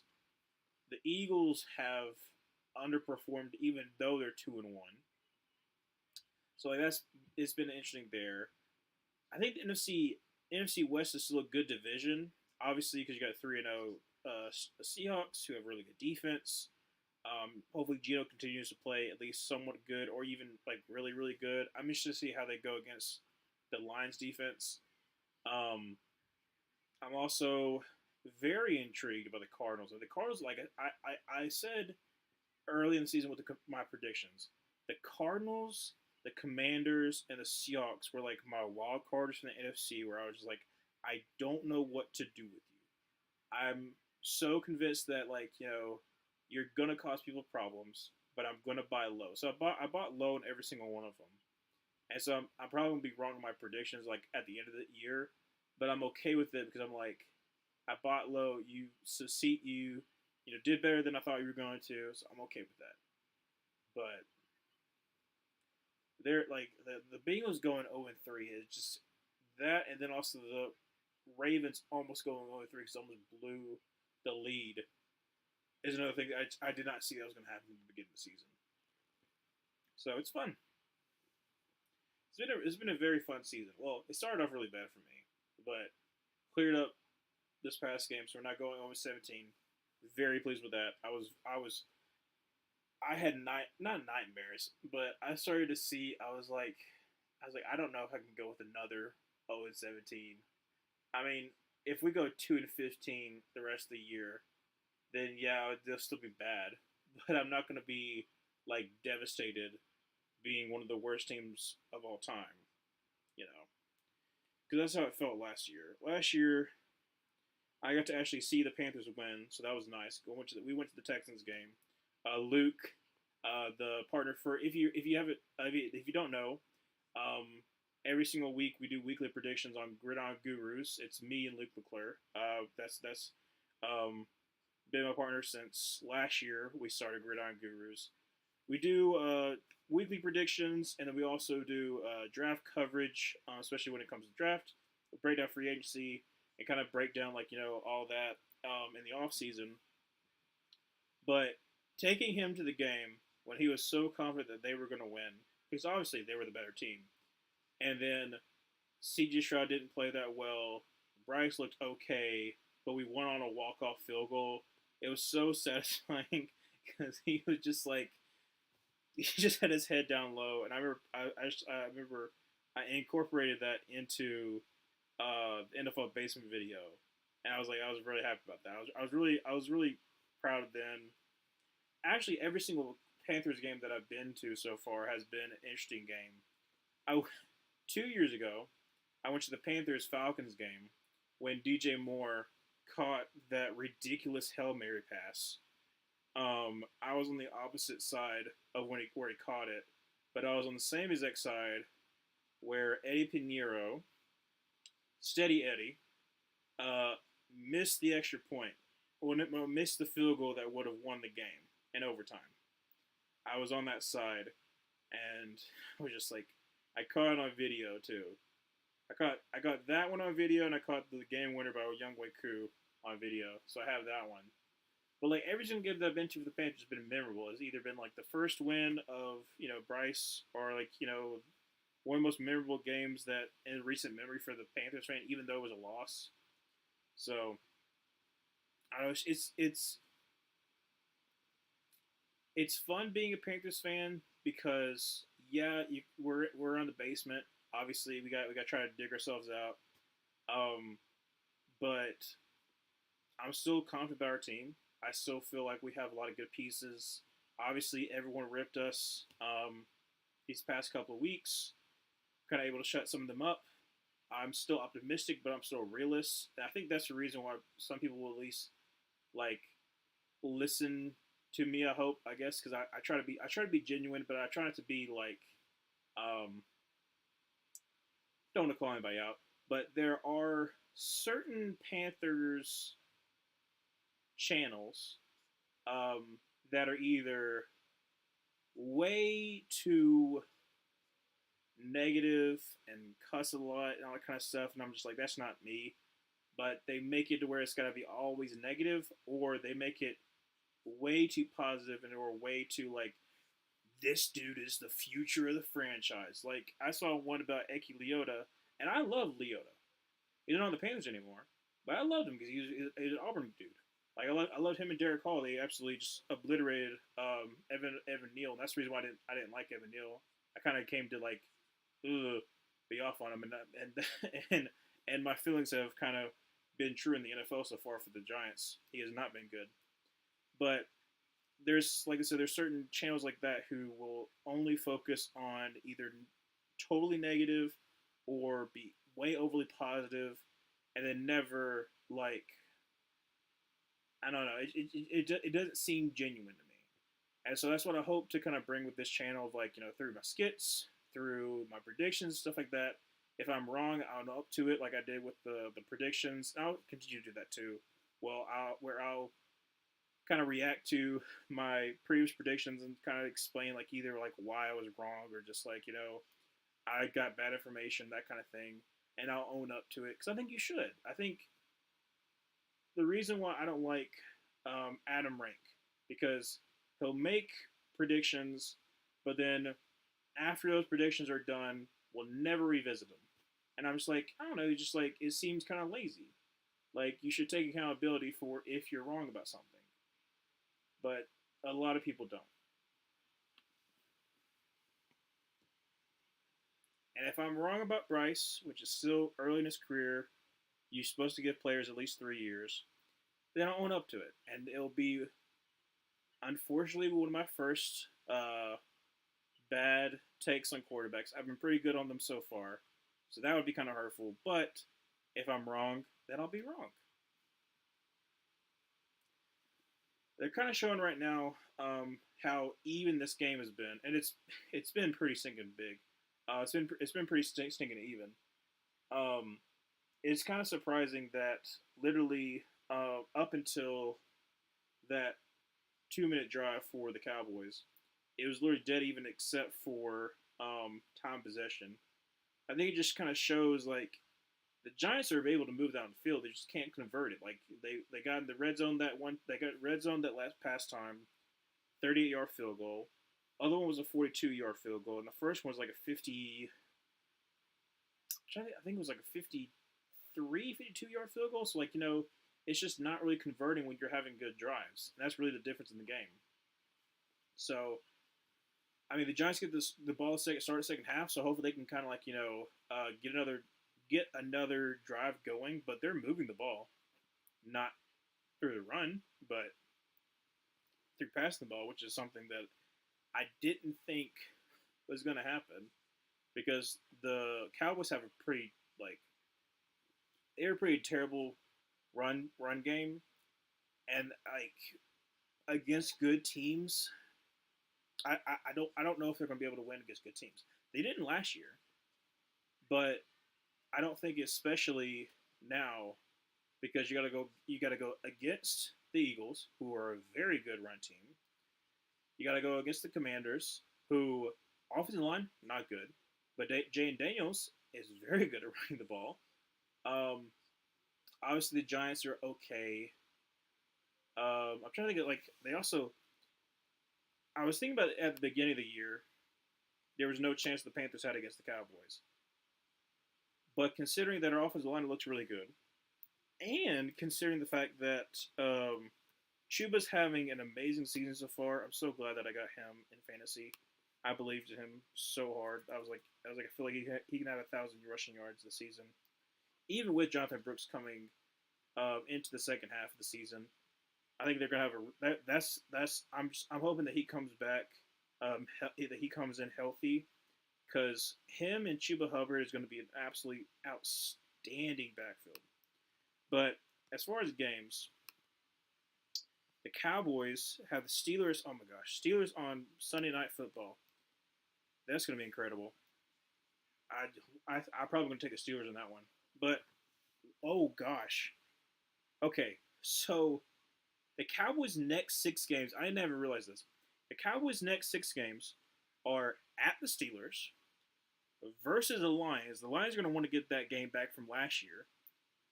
At the 49ers, so hopefully, some of the injuries that they've had some of them are going to come back. So I think it's going to be an interesting game. At the Falcons, Bijan's going to try to go crazy in that game. Then you got Eagles, Texans. how? Oh my, that is. I mean, at least you get like a bye week in between the Lions and the 49ers, but that is a rough 6 game stretch. That is a very rough 6 game stretch. Goodness. So yeah, the Cowboys have to win this game. I mean, it was kind of obvious they had to win this game, but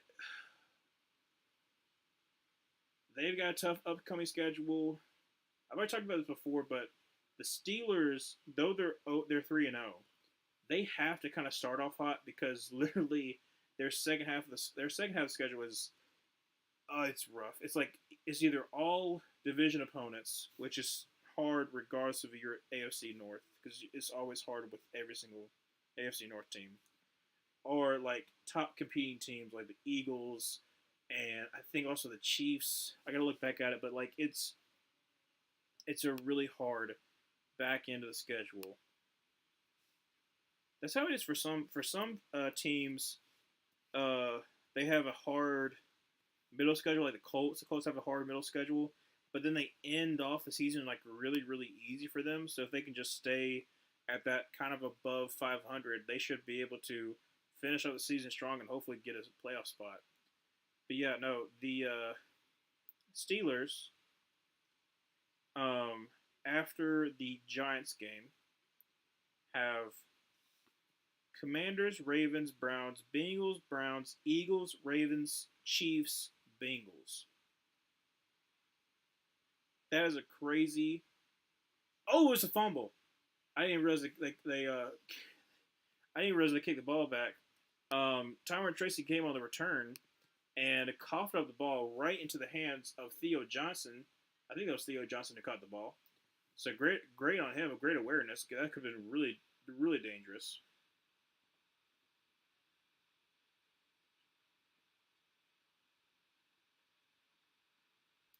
Mike McCarthy is 2 away from 170 regular season wins as a head coach. First down 10 from the 20-yard line. Daniel Jones under center with an I formation. It's like Devin Singletary's in the backfield. Going to be a handoff. Gets blown up by Mozzie Smith. I think it's like a 3-yard loss.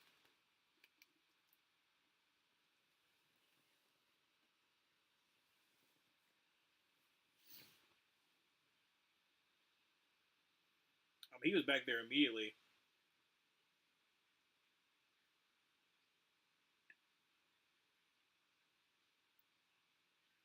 Oh, it was Manhurts. Chris Manhurts is on the Giants now? I haven't seen Chris Manhurts since he left the Panthers. He left the Panthers in like 2019, 2020, went to the Seahawks, but I didn't know he was on the Giants. So second down 13. Daniel Jones drops back to pass. Got plenty of time. Throws across the middle, and that's caught. Is that Darius Slayton? Yes, it is. For I think it's about a 17-yard gain. First down 10 for the Giants. Great, actually, a pretty good throw by Daniel Jones there. Threads the needle.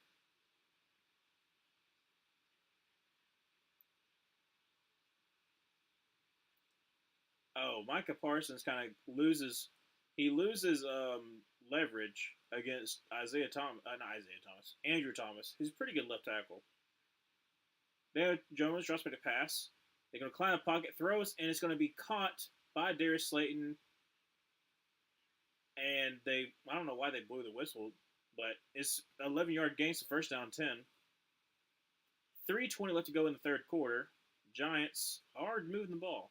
Back-to-back first down. I said first down. Yeah, I think Brian Dable colored his beard. It looks weird. I'm used to seeing some kind of gray. Shotgun formation. Daniel Jones got Devin Singletary to his left. Going to be thrown to be a screen to Wando Robinson, who's going to get about 8, I think. Tackled by Overshown. Like I said, Overshown's been everywhere.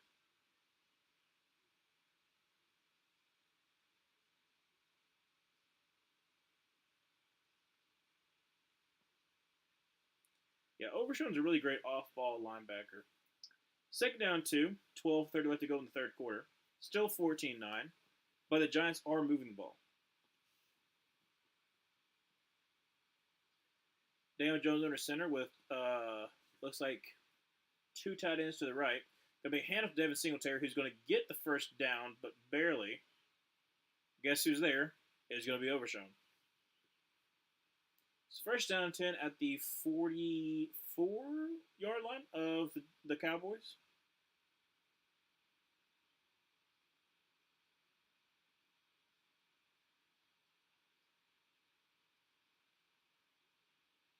Ooh, Mozzie Smith got a little bit held there.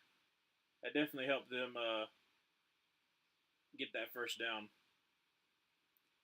It's first down and 10 for the Giants. 11:40 left to go in the third quarter.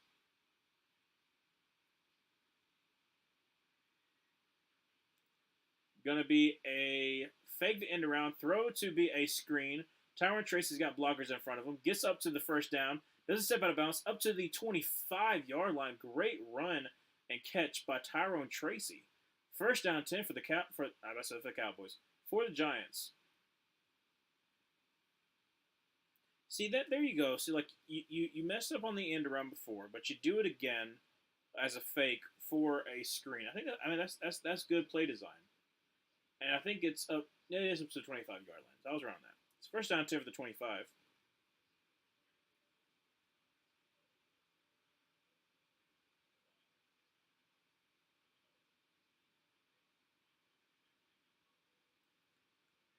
Daniel Jones going to send Tyron Tracy into motion.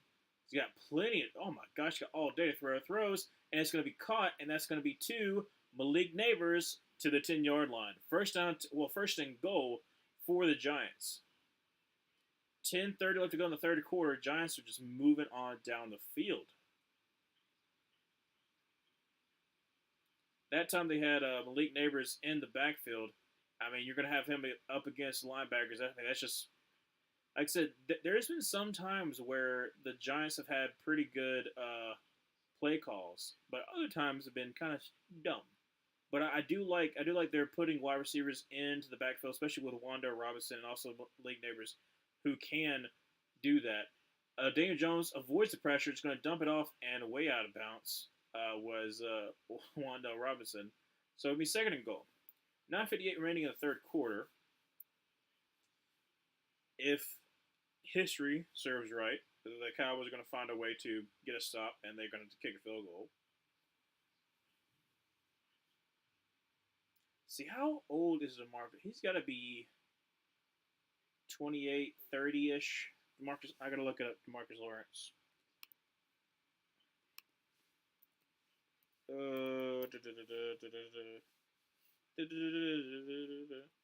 Second and goal, going to be handoff to Devin Singletary. Going to get about 4. So it's going to be still third and goal from about the 6. He is 32. Wow. 2014. I did not think about that. 2014 draft. 32 years old. Old man. So far, obviously New York has, had the ball this whole entire beginning of the second half. But 240 yards for them and over 30. Not over 30. I was wrong on that. Sorry, not over 30. I think it was 23. They have over double the amount of time. But there is an injury on the field. Going to go to commercial.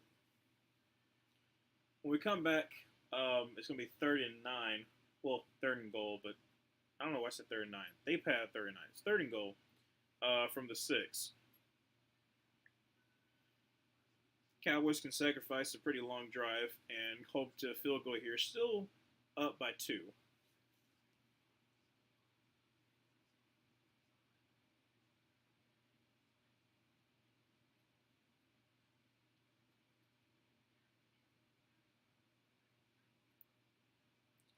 Okay, I don't know if I've said this before, but why are companies using commercials from like 4 or 5 years ago?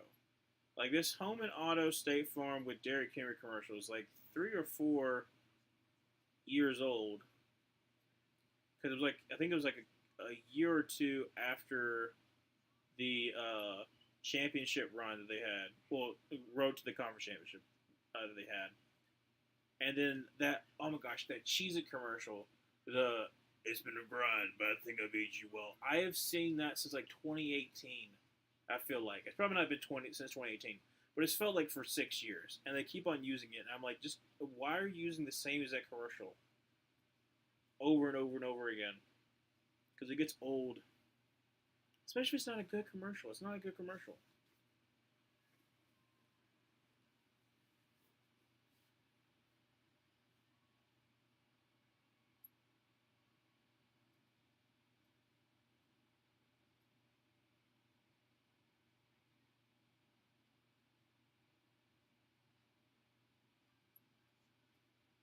This one down on me. This one down on me. No man asked for.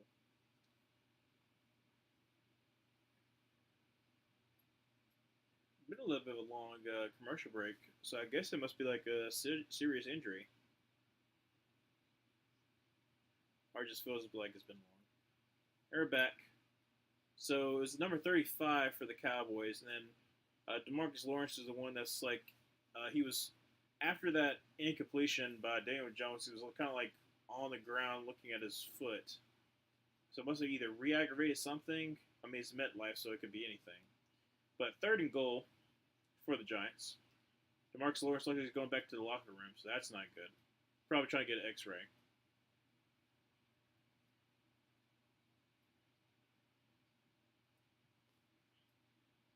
9:35 remaining in the third quarter. Going to be from the 8-yard line. Third and goal. Daniel Jones drops by the pass. He's going to dump it off to Wando Robinson. He's going to try to get the edge, but great tackle by Overshown. He has been everywhere today. That's probably like his seventh tackle so far today. So fourth and goal, the Giants are going to go for it. They're about at the 3, I think, is where the tackle occurred.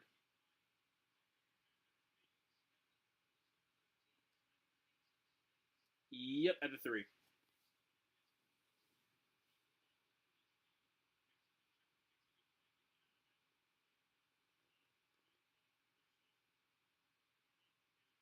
Oh, they're going for the field goal. That's okay. All right, kick is up and kick is good. So it is 14-12. I called it. I said they were gonna they were gonna find a way to stop them, hold them to a field goal. So still only a 2-point game. Just like you said, Maryland, it's gonna be a close game.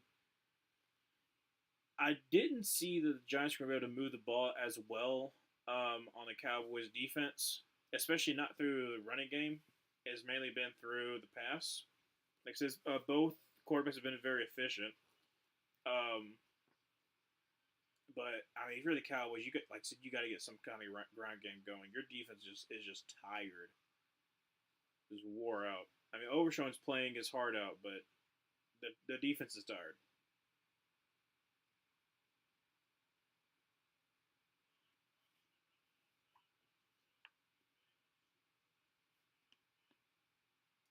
You know what? I'm gonna look at what the Cowboys are saying. 'Cause I bet there's a lot of rational is what I said. Rational Cowboys fans that are not at all upset. They're only up by 2. Let's see. What are they saying? Um, what would the meltdown look like if the Cowboys lose this game? Oh, it's going to be incredible. Um,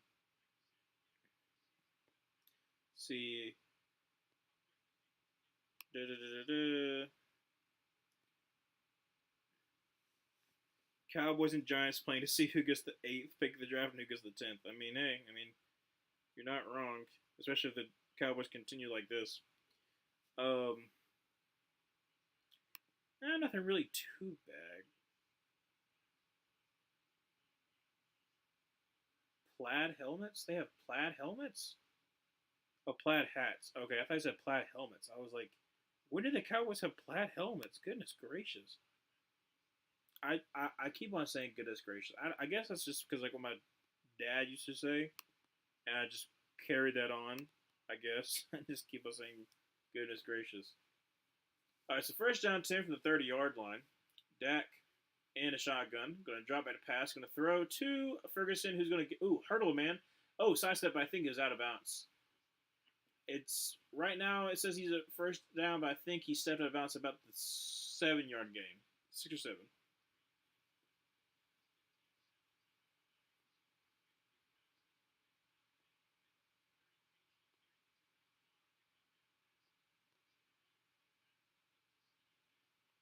Yeah, Dax had a good game. Daniel Jones would have had a better game if he was accurate. So second down to four, kind of came that late. Dak is going to shovel it to Ferguson, who well adjusts, gains about 5. He gets the first down, but that could have been really bad. Dak kind of just shoveled it to him because he was getting pursued by Burns and I think that was Thibodeau, but I might be wrong. So first down 10, 7:45 remaining. That was Dexter Lawrence. Ooh, Dexter Lawrence hit him good. So first down 10 from the 42-yard line. Dak's in the shotgun.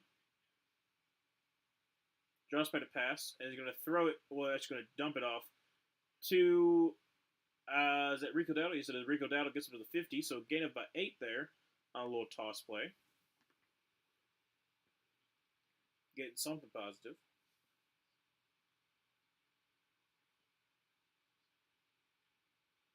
Second down 2. 7:10 left to go in the third quarter.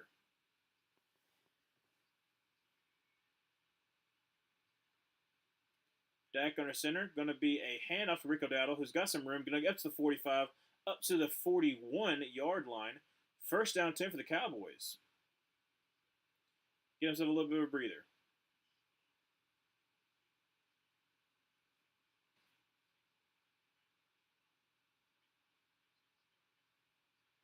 So Dak to his left is Zeke. Now I'm moving over to his right.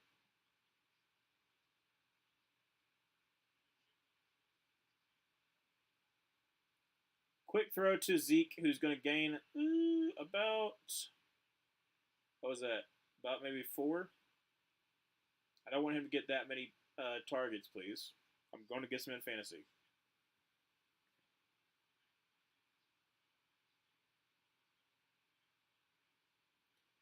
All right, so second down about 5. Zeke's to the left, Dak. Now he's being motioned out to the, looks like, yep. So going to be CeeDee Lamb's in the backfield with him. Throws to CeeDee Lamb, makes a spin, but he's only going to be about a yard short. A little bit of Texas route there with CeeDee Lamb. Like I said, I like that. I like seeing wide receivers in the backfield creating mismatches for linebackers. 5:40 left to go in the third quarter. Third down and 1.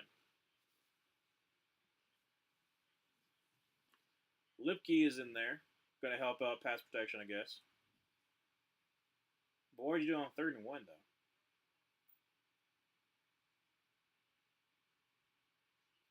Josh back to pass is going to dump it off to Lipke and right through his hands. A little bit too forward, but there is also a flag. I think it's on the Cowboys. As a Cowboys fan, you have to be happy with what the offense has shown. Mildly pleased with the defense since they are holding them pretty well. But it's tight against the Giants, not a good sign. I think, like, obviously, like, you're glad you're not getting run over. Oh, see, yeah, yeah. Guy is just getting whooped. He's getting absolutely whooped. Um, obviously, like, your offense is doing well, but your offense is just not being on the field is the problem. It's third and 11, so I'll talk a little bit more about it. Well, I can say this. You're just hopeful that you can actually stop Daniel Jones from looking halfway decent. Third and 11 from the 42-yard line. Dak drops back to pass. And throws across the middle. It's going to be, incomplete. Tries to get to Brandon Cooks. Great coverage there by Flout. Fourth and 11. Going to punt this ball away. 5:11 remaining in the third quarter.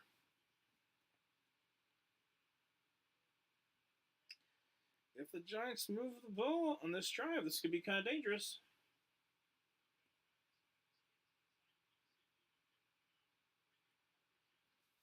A little late on the throw. If he was earlier, it would have been a first down. So Brandon Aubrey on for a very, very long field goal kick. 60-yarder. Kick is up, and it's good. 60-yard field goal for Brandon Aubrey. Goodness. 17 to 12, 5:06 remaining in the third. Just that's crazy. That is absolutely astounding. And got plenty of leg with it. Probably would have been good from about 64, 65. That's a dangerous weapon to have. I mean, if you can easily kick 60-yard bombs, just getting somewhat field goal range. I mean, I watched them at the Birmingham Stallions because, like, I haven't been. I would keep on saying I want to go to a Birmingham Stallions game, but I haven't been to yet, the 2-1 yet. But I watched it on the television. And I was like, he's actually pretty good. I didn't think he was gonna be this good in the NFL though. He's been doing really really good. Um, kind of taking on that mantle of being Mr. Automatic. Because as a fantasy owner of Justin Tucker, he is not being automatic this year. Nowhere was he last year, but I just kept with him because I thought it was just a down year.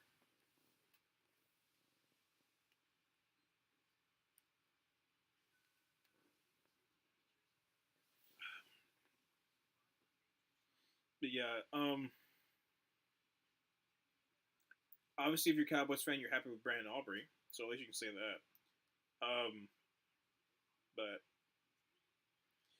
if I'm a Cowboys fan, I would not be happy with my defense because you were not able to get stops against the Giants, and they've kind of kept the ball away from your pretty good offense.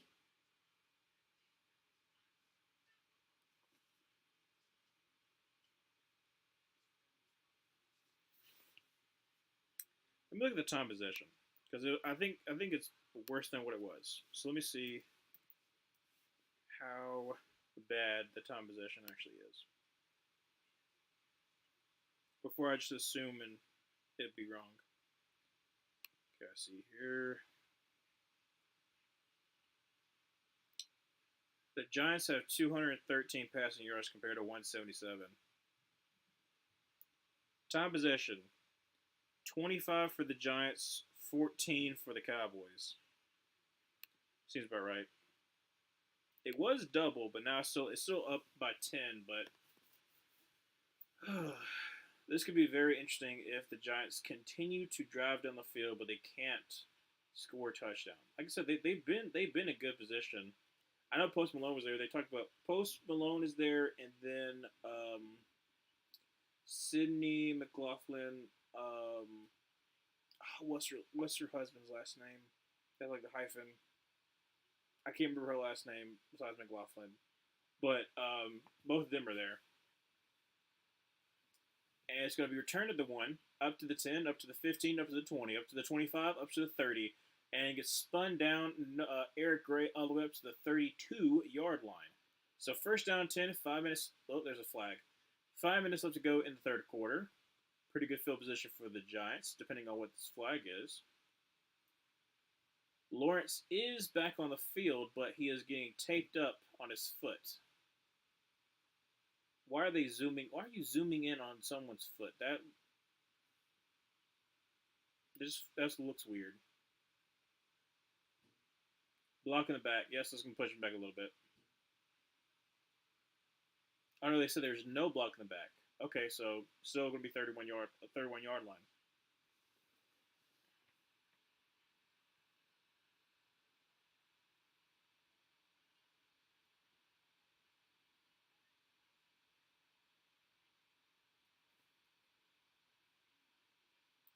Libke's getting looked at as well. So, actually from the 32. So first down 10 from the 32. Daniel Jones from under center is going to be play action boot. Throws to Malik Neighbors, who's going to gain about 5. Number 28 is on the coverage of him. So it'll be second down and 4:50 left to go in the third quarter. Even if they keep a scoring field goal each drive, that puts pressure on the Cowboys to score every possession. I agree. Um, I think, like I said, the Cowboys' offense has done a good enough job that they should win the game. Their defense is just keeping them off the field. I mean, like you have like 8, 10-minute drives. It's just not going to be. It's not suitable. So Daniel Jones, wrong read there, and get stuffed for a 4-yard loss. A reoption play on the but it's going to be third and long, 3rd and 9, 3rd and 10. Yep, he's done that twice. He's done it twice where he misread. So number 94 is the edge, and I mean you gotta give it away. Not smart, not smart. It's 3rd and 10, 3:50 left to go in the third quarter. Malik Neighbors motions out. It's going to be followed by Trayvon Diggs. Be one-on-one coverage. Daniel Jones drops me the pass. Quick throw to Wanda Robinson. Great tackle by Damian Lewis. Gain of only about 6. So it is 4th down. To punt the ball away. Cowboys could capitalize on this next drive. If like I said, if I'm a Cowboys, you got to be able to run the ball. I think they might have 20 yards. Well, no, they got more than 20 because they got the 10 yards from CeeDee Lamb. But their rushing yards total is crap.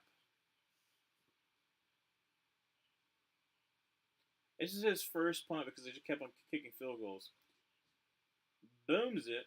Going to be fair caught at the 17-yard line. So first down 10 from the 17-yard line. But the Dallas Cowboys, their rushing totals is 35, 40, 46 yards. 46 yards on 10 yards a carry, on 10 carries. So 4.6, which is not bad, but considering that one of those rushes was for 10 yards, could be better. We're at commercial break, so hopefully the Cowboys can get a long, sustaining drive to give their defense some kind of rest. But you're up by 17. Well, you're up 17-12. If you do kick another field goal, you're up by 8, so that gives you a little bit better of an advantage. Puts the pressure on the Giants, so that even if they do score a touchdown, you got to get the 2-point conversion. But yeah, I still would think that the Cowboys are going to be still very upset with some of their play. I mean, Micah Parsons has been pretty much neutralized because they've been chipping him, they've been running away from him, so they're playing it smart. They didn't do it with that end around, but besides that, they've been playing pretty smart. Long sustained drives, tiring out the pass rush, having some screen passes to Devin Singletary and Tyron Tracy has really helped them out as well. But you gotta do better.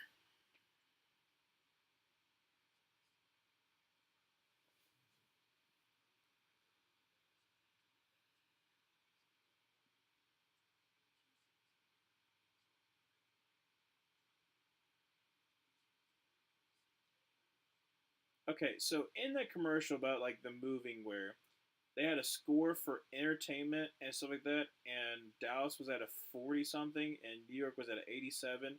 It makes sense for New York to be 87, but Dallas to be at a 40 something?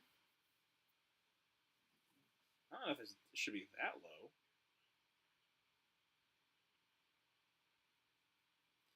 Like I said, Dak's been decent, but the fact that he's getting outdueled by Daniel Jones is not good. Even though Daniel Jones,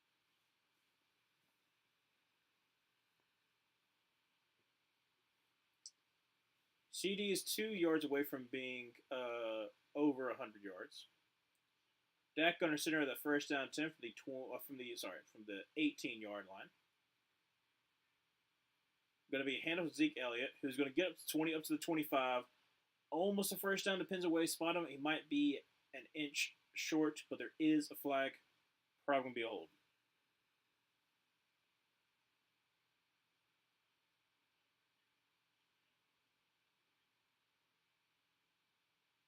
What's it going to be? Why are they taking so long? I think it's a hold on Smith.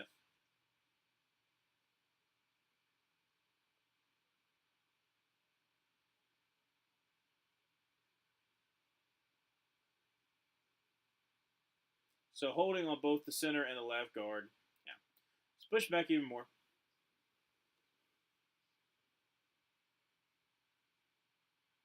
See, let's see. Okay, so that's an obvious hold by Tyler Smith on the linebacker. Iffy on 56. I think it's more so hand fighting than it is holding. All right, so 2:51 remaining in the third quarter. Backs up the Cowboys all the way to the 9-yard line.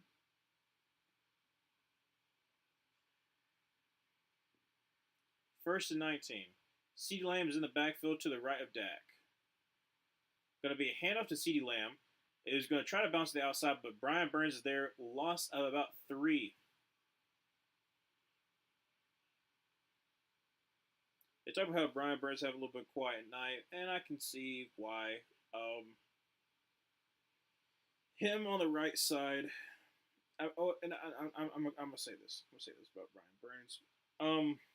Brian Burns can be good, but oftentimes he has games where he is completely lost, and it's very, very frustrating.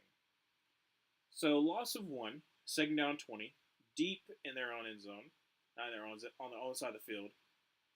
Zeke gets upended, gets all the way to 15, so it still makes it third and, I mean, not really third and manageable, like third and still long, but this is not good for the Cowboys. I mean, they kind of screwed themselves over with this holding call, but you're only up by 5. The Giants have pretty much held on to this time of possession. You've got to get something going.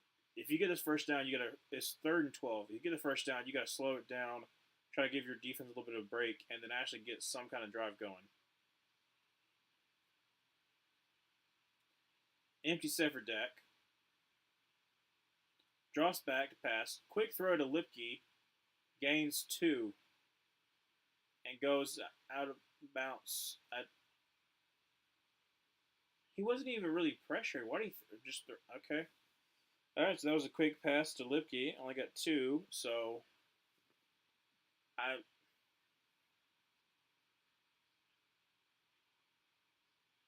because like I understand the initial is that they were stacked up at the line of scrimmage, so you thought it was gonna be a quick throw, but as soon as they put their hands in the air, they're like, oh, we're gonna go back. Then you don't have to take that really easy catch.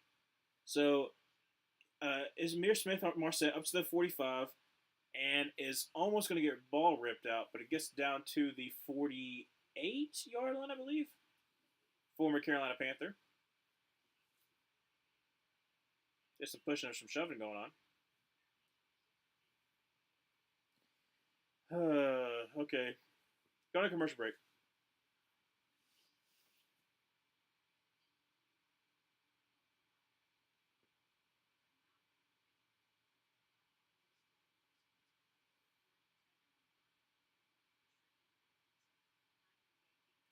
Why would you do a commercial like this?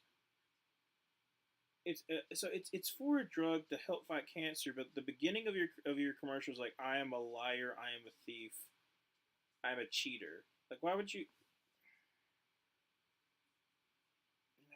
I don't understand some commercials.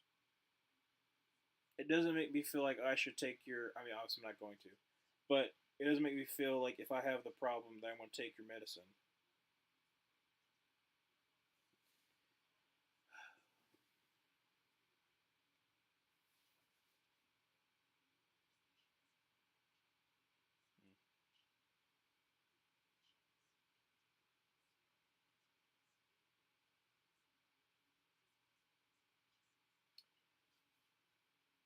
I'm trying to think. If you're the Giants, do you go for it on a fourth down? Especially if you're still in field goal range. Like I said, you're down by 5. If you kick a field goal, you're still down by 2. But you keep on doing this. You keep on getting it. You keep on getting into good field positions, but you end up stalling out. So if it's fourth and like 3 or 2, I think they'll probably go for it. You still have the whole entire fourth quarter, but I don't know. Like you only get a couple of opportunities.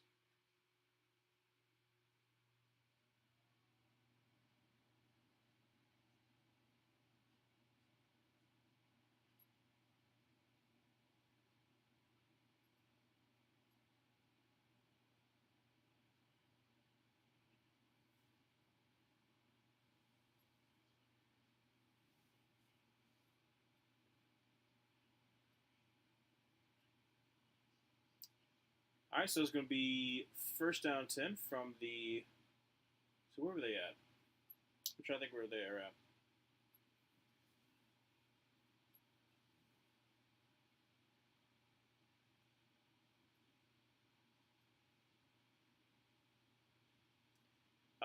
31 seconds remaining in the third quarter. First down 10 from the 48-yard line. Daniel Jones drops back a pass, throws a little bit high to Malik Neighbors, but crouches down and gets a wallop by Malik Hooker, but it's a gain of 8.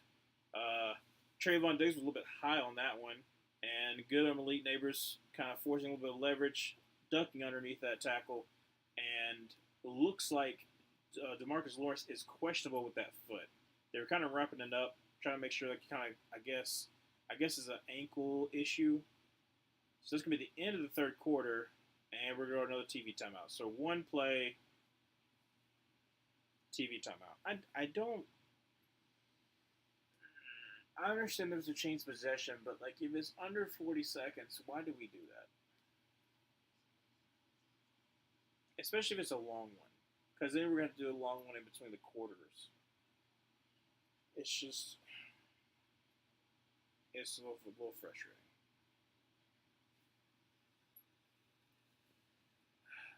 You know what? I'm gonna look at I already looked at the Cowboys. I'm gonna look at the Giants, see if their fans are saying anything.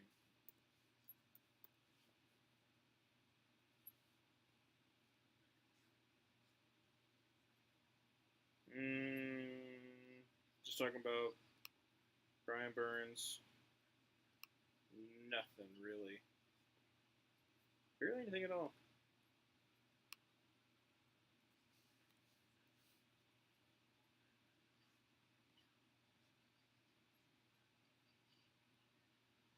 Yeah, there's nothing really anybody saying anything.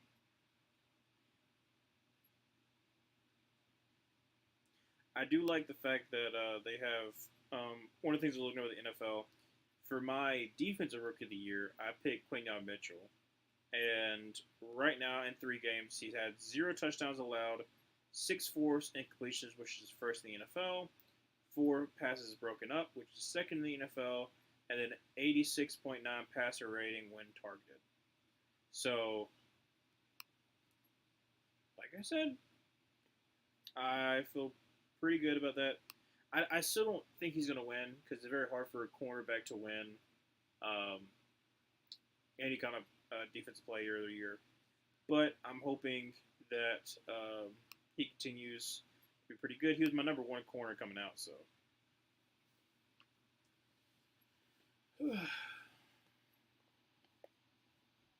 This is taking too long. Please go back to the game.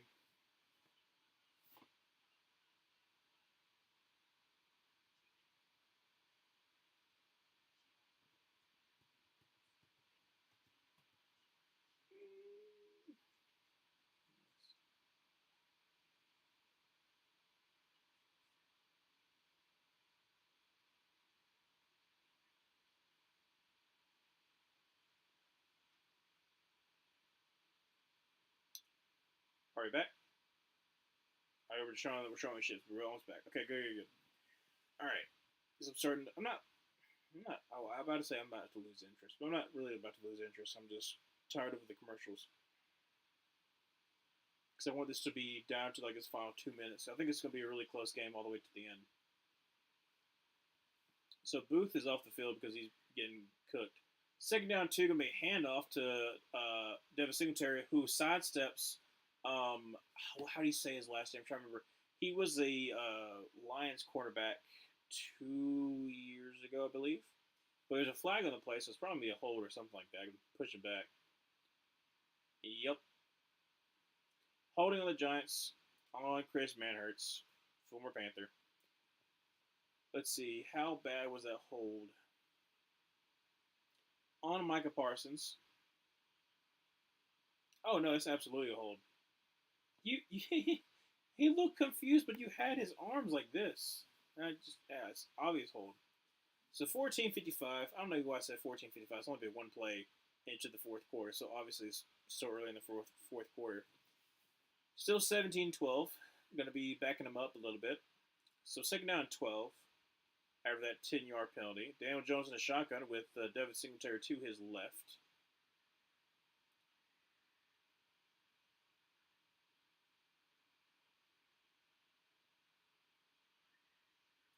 Drops back to pass. Has got a little bit of time. Taking a shot, and it's going to be, incomplete. It was underthrown to Darius Slayton. That is like the third underthrown pass that the wide receiver beat the corner. Or is it Aurore? I can't remember his name. It's like Amari Aurore or something like that. But it's underthrown. He's open. He was open. Malik Neighbors was open. It's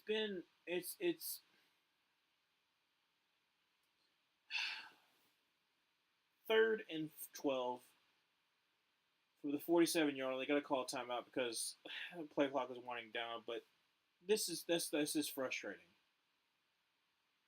because the problem that I'm having is that there are people out there that are saying that the Giants don't have weapons, and I can agree in some sense. Like, yes, they have a kind of a porous running back room. I think Devin Singletary is a good complementary back.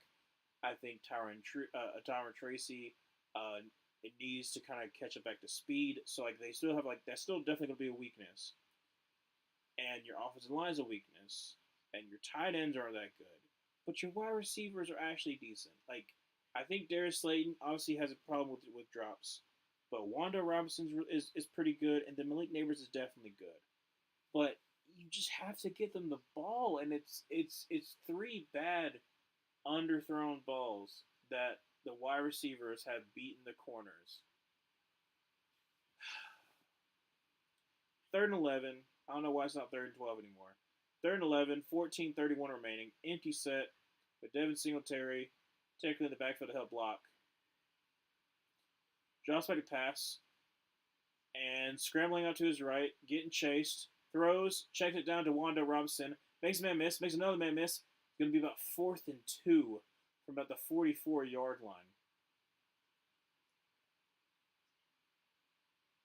Mm. Giants are going for it on this 4th and 2. 4:07 left to go in the fourth quarter. Down 5.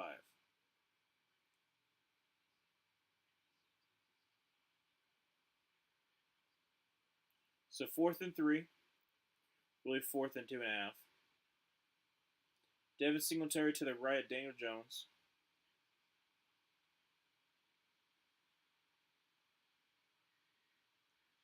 Daniel Jones drops by the pass. But a quick throw to Malik Neighbors. And great route by Malik Neighbors there. It gets open. And he's down on the ground, though. That's not good. That's not good. He's a little slow to get back up. Got the first down, but he's going to go out of bounds. He's going to go to the sideline. Let's see here. Yeah. I don't know why Diggs kind of backed off as much as he did on that fourth down. It's a 4th and 3. What, you think they're going to take a shot at the end zone? What are you doing?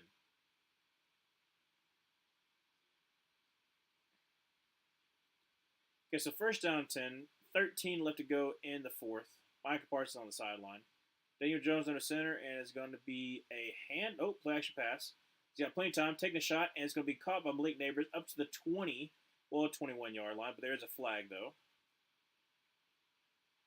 There has been so many flags. I think this is another reason why it's just draining, because there's so many flags.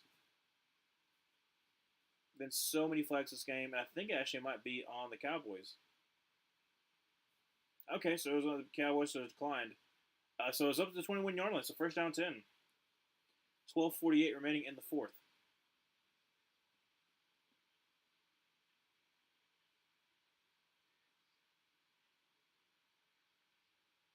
Oh, yes, legal contact. He hit him more than 5 yards down the field.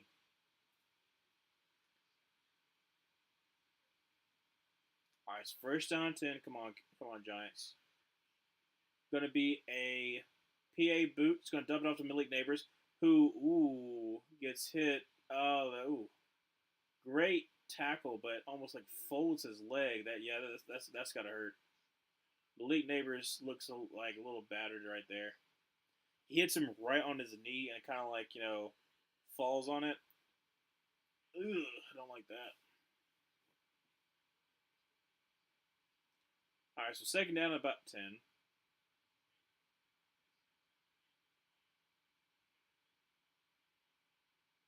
Well, it's actually lost of one. So second down 11 from the 21-yard line. That's sent Theo Johnson in motion. Going to be a toss out to Devin Singletary. He's going to cut back. Daniel Jones doesn't help at all, and loss of 2 or 3. Trayvon Diggs is on the ground though. That's not good. Is he hurt or is he just down on the ground? It's a calf. That's not good. Is it a cramp? If it's a cramp, it's not bad. He's getting Micah Parsons to work on it. I don't know why you're having Micah Parsons work on it, not have a trainer work on it. I think it's just a cramp. I think it's just a cramp. Let's see. Yeah, I think it's just a cramp. No, it doesn't like he like rolled on it or anything like that. I think it's just a cramp. Okay, we're good. We're good. I was about to say like that's gonna be rough if he gets hurt a second time.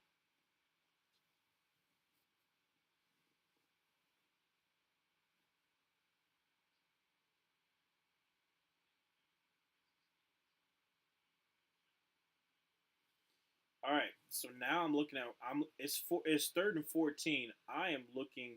Oh, they're going. Are they going to the locker room? They're letting him walk on his own power, but he's walking back to the locker room. That is okay. That's not good. That's not just a. Um. Yeah. Okay, that's not good. Okay, so now third and 14, 11:30 left to go, down by 5.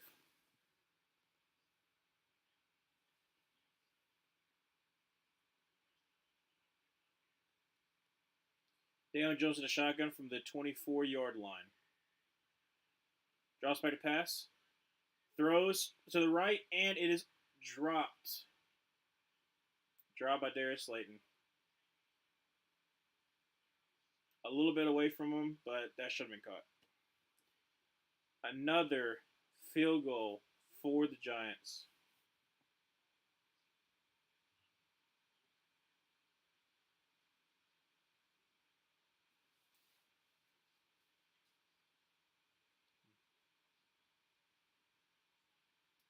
So a 42-yard field goal attempt for Joseph. Kick is up, and kick is good. Right down the middle. 17-15, 11-11 left to go in the game. It's just been missed opportunities for this Giants team. And if Dallas goes down and scores a touchdown, I don't know if the Giants will be able to come back.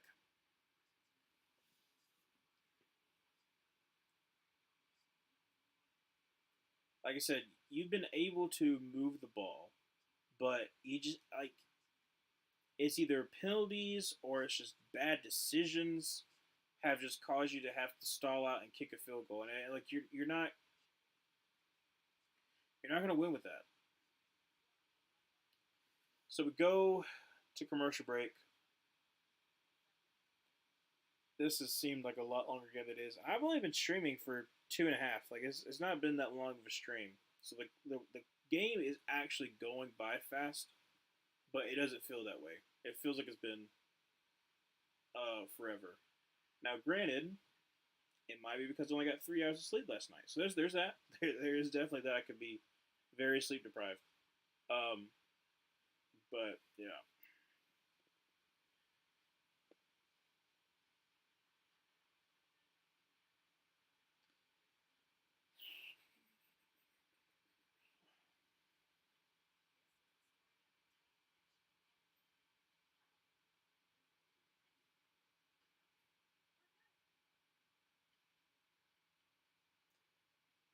I don't know about that.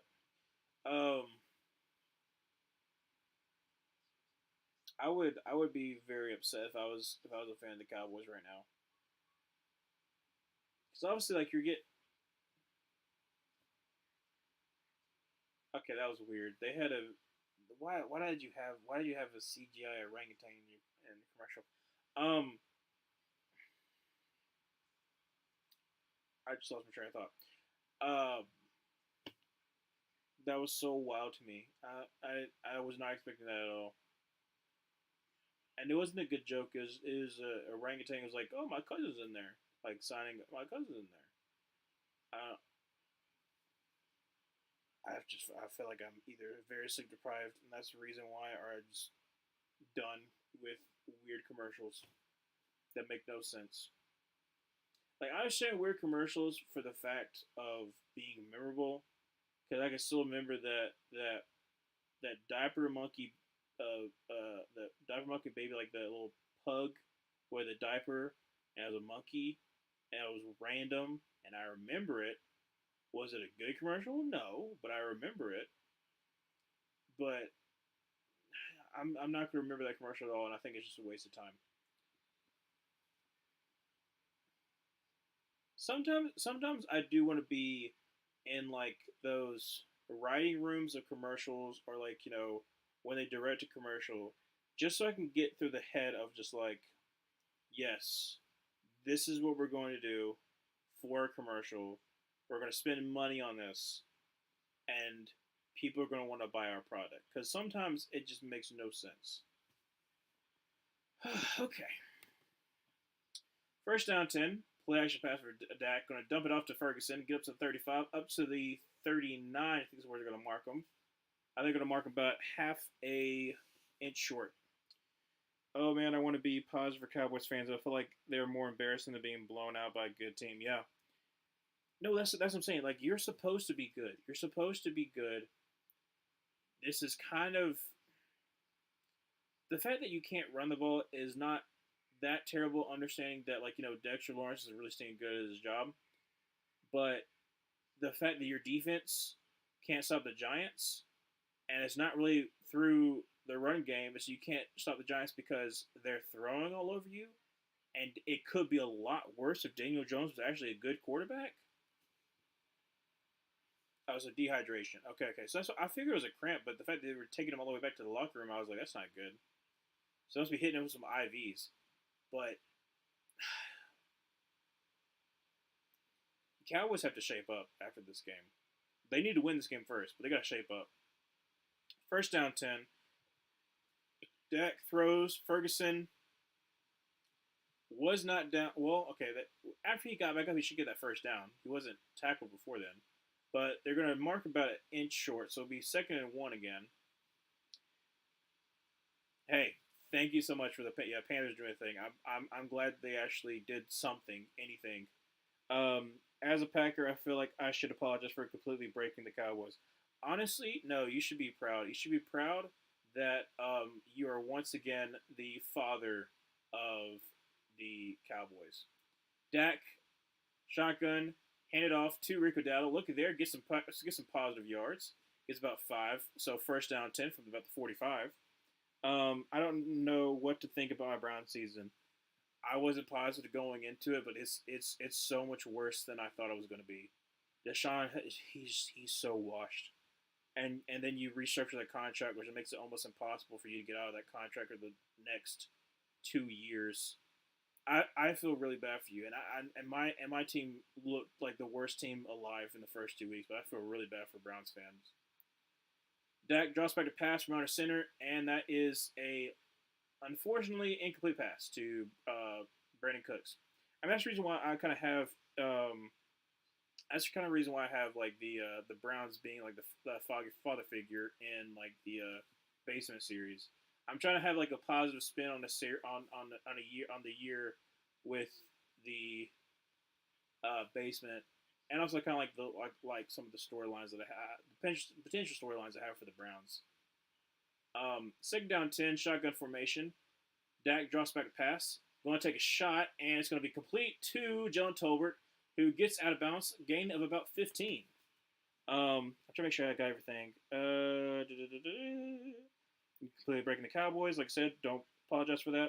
Thank you for breaking the Cowboys. They're annoying. Deshaun isn't actually playing bad. It's just everyone on the Browns playing worse. Check your injury roster. Oh, it's especially your offensive line. Your offensive line is battered. Unfortunately, Nick Chubb hasn't been able to come back yet from his injury and be very effective. I wasn't the biggest fan of Ford. It's really unfortunate. I think Garrett got banged up a little bit too. Gain of about 4 for Rico Dowdle there, second down and 6. Um, yeah, it doesn't help that you got a lot of injuries, but Deshaun's also not playing the best.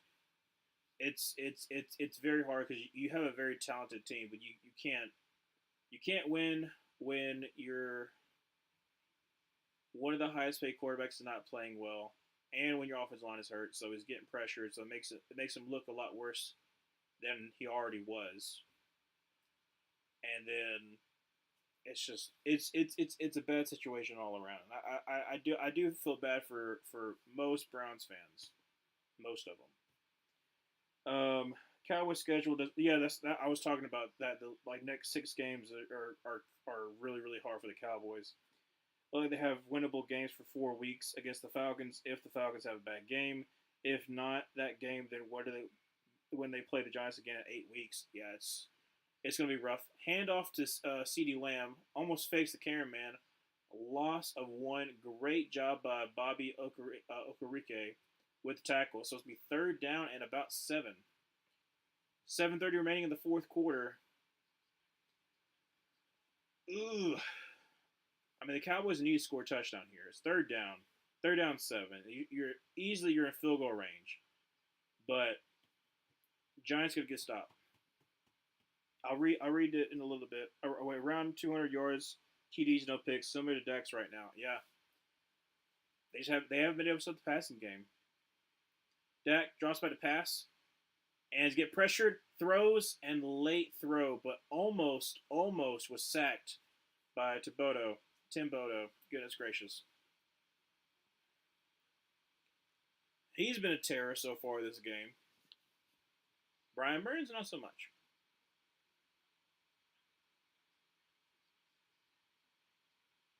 Yeah, tries to get it to CeeDee Lamb. Would have been short either way. But great job. I mean, great rip move. That's a great rip move. That's textbook. So 40-yard attempt for Brandon Aubrey. Already made a 60. Kick is up and kick is good. Right down the middle. So it's going to be 20-15. 6:54 remaining. Cowboys, you're only up by 5. You're only up by 5. I need hope and angry as Steelers fans who are tired of winning records and wild card berths. You know what's funny? You know what's really really funny though is that I said it before. The Steelers are 3-0, but their back half of the schedule is really really rough, and so there's still a chance that they do sneak it in as a wild card. But the fact that they have not won since 2016, it's kind of funny to me for some reason. Like the last time they won was against the Dolphins in 2016 in the wild card, and they lost in 2016 division round. They felt very confident they were going to beat the Jaguars in 2017. Got blown out then. They've lost all their other ones, and some of them haven't even been close. Like it's that level of like mid, but still meeting expectations. That's the reason why, like, unfortunately, I'm sorry, Baconator, but like, the Browns should be a good team, but they're not meeting those expectations. And I'm interested. I'm interested to see if we go back, and the Deshaun Watson trade doesn't happen. So you keep those first round picks. You keep Baker under contract, who you're not going to have to pay as much. But also, like, you're not taking into account, like, the injury-ridden season that he had, the development that he's had under Sean McVay, under Dave Canales. So, does he the same as a player? I don't know. But I feel like a lot of Browns fans would definitely not take that deal again because of what you could have had. I might be wrong, but to me, what you could have had, the same thing with the Seahawks, with the Broncos. I don't think they would have taken the Russ deal because of what you could have had. But their coach is Mike Tomlin. Has a standard to uphold. He dragged the team to a wild card. Yeah, no, I agree. It's I truly thought this might be the year because their quarterback play I didn't think was gonna be that good, and it hasn't really been good. It's just their defense is just so incredible. Because last year I was like, you know what, they're gonna go 10-7. I'll just pick them 10-7. But I didn't think they were gonna be that good a team, and they really weren't. Besides their defense, and I thought it was gonna continue. That their defense would be good, but their offense wouldn't be good under Arthur Smith. But they just made it work. They made it work. They're 3-0. I mean, who knows how long this is gonna last for the Steelers? But unless Justin Fields continue like makes good strides, I think they're gonna have a midseason skid. I think they're having a midseason skid. We have that great comeback against the Ravens last year. Yes, yes, you do. You have that great comeback against the Ravens. You got the streak for Joe Flacco, which is also kind of crazy.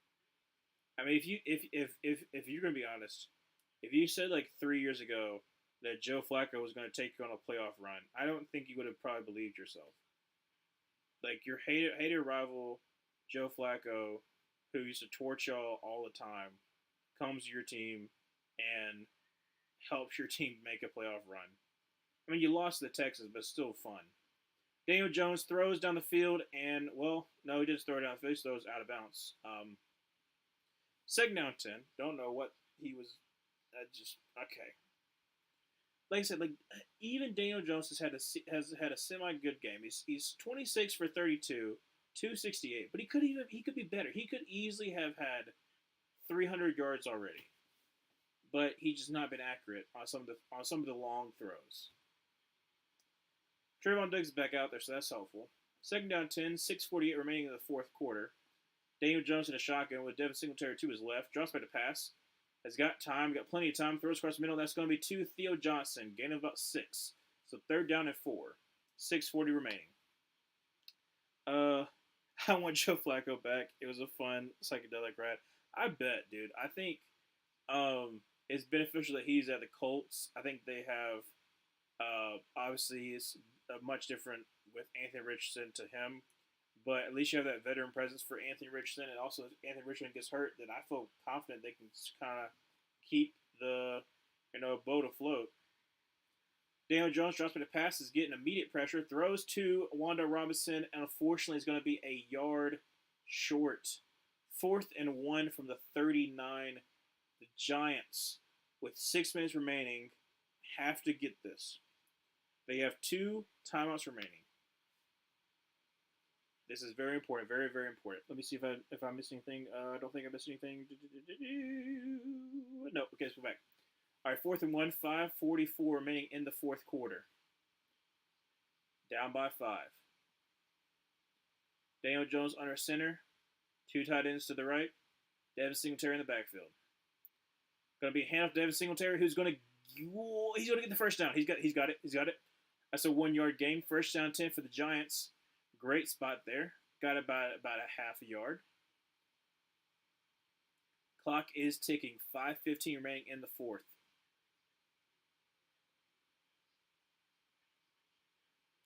That's a great reach spot by number 72, the right tackle, to open up a hole.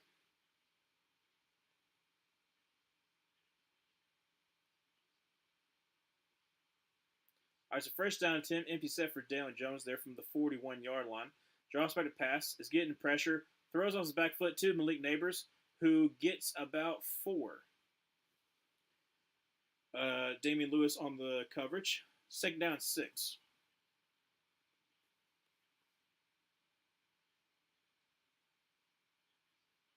4:35 remaining in the fourth.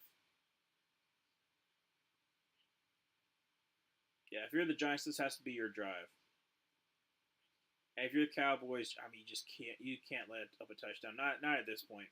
Second down 6 from the 45. Daniel Jones under center, going to be a handoff, and it's going to get met in the backfield. But then Tyron Tracy is able to get to the line of scrimmage. I mean, Michael Parsons was there immediately, but unfortunately, Tyron Tracy is able to get back to the line of scrimmage, so it's going to be a no gain. Ooh, that's a great move. That's a great move.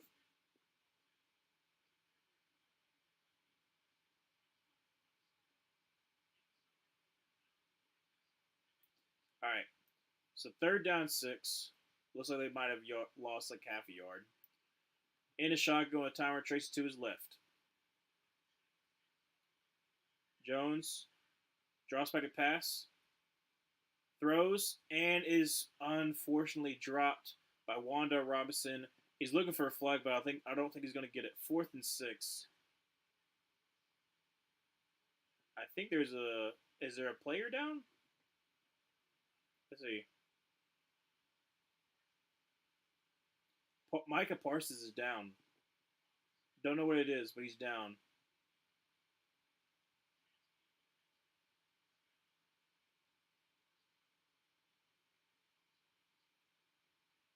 Oh, ooh. Okay. Yeah, number 74, John Runyon fell right on his leg. That okay, oh, this is not good. That's not good. That is not. We're going to commercial break. Oh, hopefully that's not serious. When we come back, it's 3:30 remaining. 4th down and 6. Uh, Gosh, it's one of those things where it's just like someone to fall like rolling up on you. That could be bad. We have never had a team fully healthy in a very very long time. That is true. That is true. The Browns, really the AFC North, like the Browns and the Ravens. The Ravens especially, they had that string, and the Titans. So former AFC, was it AFC Central back in the day, I think. Have had injury bugs in the last little bit, but yeah, it's rough to see for the Browns because like over the last couple of years you've accrued a lot of talent, and you're finally having that hope that you can be a playoff contender year in year out, but it just keeps on not materializing, and I I am cautious to not necessarily say it out loud because I don't want it to come true. But because of the contract that you have with Sean Watson, and because you can't get off of it, you have other players that are going to need to be paid that you're going to have to let go, integral parts of your team. That your star players right now, by the time you can get off of Deshaun Watson's contract, are literally going to be in their 30s. And so maybe you can be like the Saints, and like your star players are in their 30s and they're still playing well, but it's unfortunate for a Browns fan because you have that hope, and then you're constantly being. I'm speaking from what I'm gathering. You're constantly being beaten down by unfortunately not being able to live up to great expectations that you have for yourself. Micah Parsons is lipping off under help. That is not good. This has been a very injury game. Like Demarcus Lawrence has been questionable. Micah Parsons looks to be questionable for the rest of the game. We have not been able to accurately judge Watson fairly because of either everyone's been hurt or Watson was just suspended for a year. I guess that's true. Last year he got hurt, but he also was playing pretty bad. This year the offensive line's kind of hurt. Plus, also the weapons aren't that good. So I get it, but he also has to play better. If he's getting paid like that, he has to play better. 4th down and 6. Daniel Jones scrambling around, getting chased, is going to throw on the run, and it's going to be. Did he catch? No, he didn't catch that. Incomplete. Try to get that to Malik Neighbors, who's down on the ground, and that's not good. He's down on the ground. Good. So many people get hurt. I don't know what it is. I don't know what it is, but I think it's. I think it's.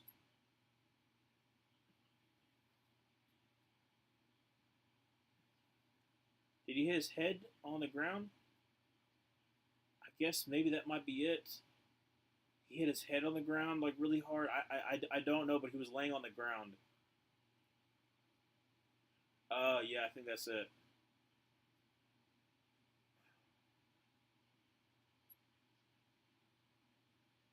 He did hit his head on the ground pretty hard.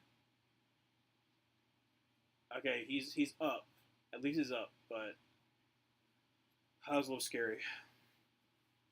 Injury heavy season so far. It has been. It's been an injury heavy season for sure. Yes, it has. Just ask the NFC West. Yeah, neither can the Dallas ever live up to their expectations. Well, that's been over the last 30 years though. So it's kind of always been that way. And Micah Parsons is on the cart to be taken back to the locker room. Yeah, that's not good. Malik Neighbors is kind of weary. I think that might be a concussion protocol for him. 3:21 remaining in the game. Oh man, kind of been a little bit of a brutal ending to this game. I mean, it's still 3:21 remaining. Giants have two timeouts remaining. Dak under center with Ezekiel Elliott in the backfield from the 45. Going to be a handoff to Zeke Elliott. He's going to get in the middle of the field and going to gain about 6 on the play.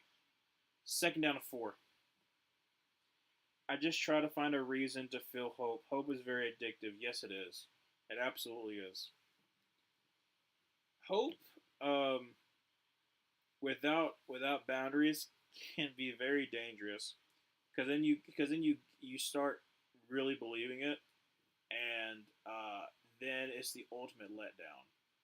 So I always, like I said, that's the reason why I just try to be realistic and try to get my hopes up because I feel like a lot of Panthers fans who were very very hopeful from last week might get disappointed next week. But I'm just hoping for competency. So as long as that is the case, then I'm not going to be disappointed because at least I have realistic expectations. Dak under center, going to be another handoff to Zeke Elliott, who is going to, oh, he is just an inch short. Well, actually, they're marking him even further, so it's about a yard. So third and 1, 3:10 remaining in the fourth. Timeout by the Giants. Joe Flacco gave a lot of hope. Oh, I bet, dude. Like, the fact that Joe Flacco was looking as good as he was kind of the same exact way that a lot of people were feeling for like Andy Dalton.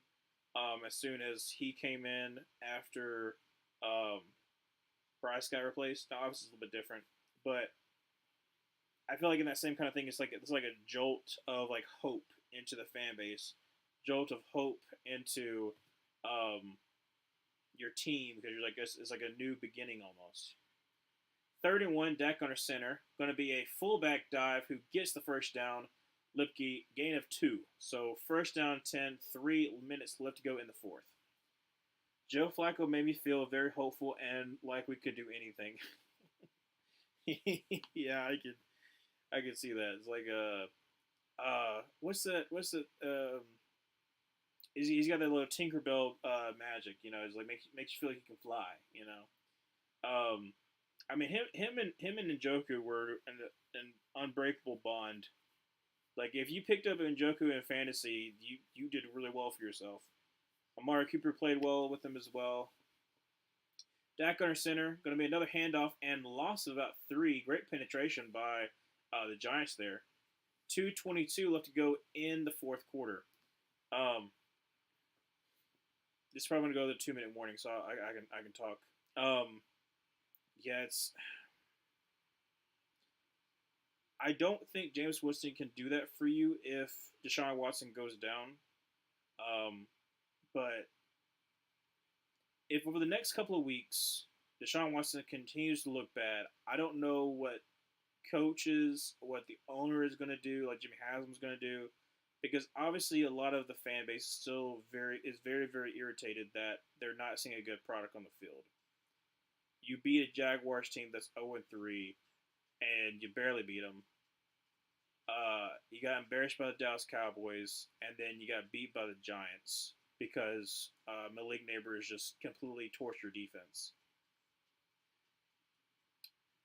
I'm not trying to say there's no hope, but it's very rough that everything's going to fall on a quarterback. I'm not the biggest fan of Sean Watson, anyways, but I think I think that is the heat's going to be turned up a little bit if you continue on this losing streak. Flacco hope, Dalton hope. Yeah. Like I said, we have to see more. If Dalton continues to play well, then you could say it's kind of on the same exact kind of field. But it's only been one game, so that's the reason why I wasn't saying that. I was more saying like someone you traded up for is supposed to be your savior of the franchise. Um, for Deshaun, it was injury. For Bryce, was benching. But you bring in a veteran presence who at one point had been really, really good. Brings a jolt to the team. Brings a jolt to the fan base. It gives you that hope. So that's what I was comparing it to. But like to say, it's only been one game, so I'm not.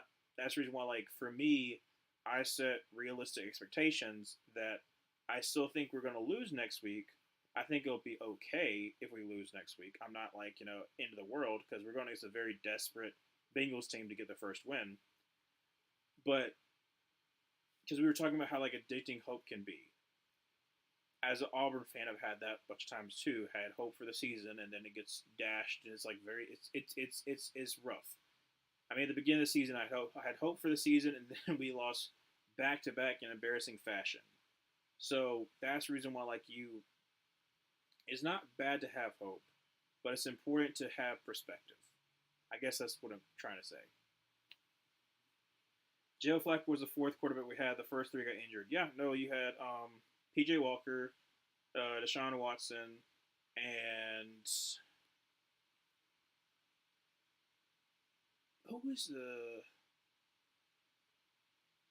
what did, oh Jacoby Brissett. That's right, Jacoby Brissett, because he came in, he ran the Alex Van Pelt system, which is the reason why he went to the Patriots. Which is I feel bad for him because that offensive line is absolutely atrocious. Um, Anyways, going back to the game. So second down 13, Dax under center, an I formation. Going to hand off to Rico Daddle, who's going to get maybe a yard. Third down, 151 remaining. Clock is winding down. New York has no timeouts. What's crazy is that Dallas is in field goal range. So they could make it a 8-point game. Try to make sure I got everybody's super chat. Well, not super chat, but everyone's chat. Yes. I'm afraid to have hope for Alabama this year. I'm scared and confused without Nick Saban. I'll talk about that in a second. Third down 12. Rico Dowdle escapes a little bit, gains about 5, so it's going to be a little bit more manageable of a field goal kick. I would have the perspective of don't be a toxic Bama fan. There are a lot of Bama fans that are not going to be used to not having Nick Saban, but how you handle it is how it's really going to depend on helping your mental health. Will Bama go undefeated? Probably not. Will you probably lose 2 games? Probably so. But you might still make the playoffs. And this is the first year in his tenure, so give him some slack. 51-yard field goal attempt, and it is, oh, wow, it's wide right. Wow, 28 seconds remaining. Giants have no timeouts, but they're only down by 5. Wow. That's good field position, too. Yeah, it just kept on curving. It curved out right. I did not see that happening. But we'll probably lose to you. I said that in jest earlier to Luke. Luke, who's the Texans fan, part of Gridiron Gurus, he's a Bama fan. And I said just like, oh, it would be funny if we beat Bama. Because in the time that I've been at Auburn, we have not beat any of our, well, I say this. We have not beat Georgia or Bama, but we have beat LSU. Daniel Jones taking a shot down the field, and it's going to be, incomplete. So Taking a shot for Wanda Robinson. 22 seconds remaining. Second down 10. Um, I want to beat Bama and Georgia in my time at Auburn. That would be nice, but it hasn't happened yet. But more than likely, Bama's probably it might lose to Georgia, or you might lose to Tennessee, or you might lose to Missouri. All those are really tough tests for you. So if you win two out of the three, then that, I mean that's really stinging good. But I'm still cautious, but I'm not down on Bama because why would you be down on Bama if you still have really good talent and decent coaching? Second down 10, Daniel Jones is just trying to escape the pressure, throws down the field, and it's going to be well, no, out of bounds. So third down 10, 15 seconds remaining. Nothing's been there for the Giants. I mean, that was like kind of immediate pressure on Daniel Jones, but it always happens. No, like I said, that was scary though is that I predicted how Bama would play against a USF. I knew you would struggle early on, and I said somehow you make the ending score look better than it is. I didn't think it was going to be like that, but I did say like that it was going to be close, and then you're going to find a way to pull it out, and it was going to look good. I think it was like 42-16 or something like that. So it looked better than what it actually was. Daniel Jones heaving it for Hyatt and is picked. Game is over. 6 seconds remaining. Just gonna kneel it away. Cowboys win 20-15, but you can't feel good about it. You can't feel good about it at all. Try to take a shot for Hyatt, but unfortunately, it did get picked off. The streak continues. 14 out of the last 15, the Cowboys have won. I mean, I picked the Cowboys to win, so I'm not upset about it. I'm actually glad that Zeke didn't do anything either. But I'm surprised you throw it up for Hyatt, because Hyatt is not a jump ball receiver. So, in the USF game, we moved the left guard to right guard, and that made all the difference. And also the fact that you didn't have both your I don't think you had both your starting tackles. I didn't have Proctor in, so you had to put one of your best interior blockers at tackle. Dak's gonna kneel it. That's the game. So that was part of the struggle too. Um, but like I said, you have really good talent. I think Jalen Milroe has played really, really good to begin the season.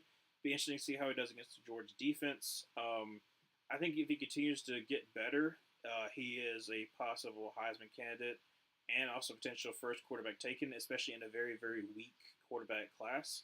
People are going to fall in love with his athleticism and his amazing strong arm. It's just his accuracy. His accuracy and his decision makings is literally what's holding him back.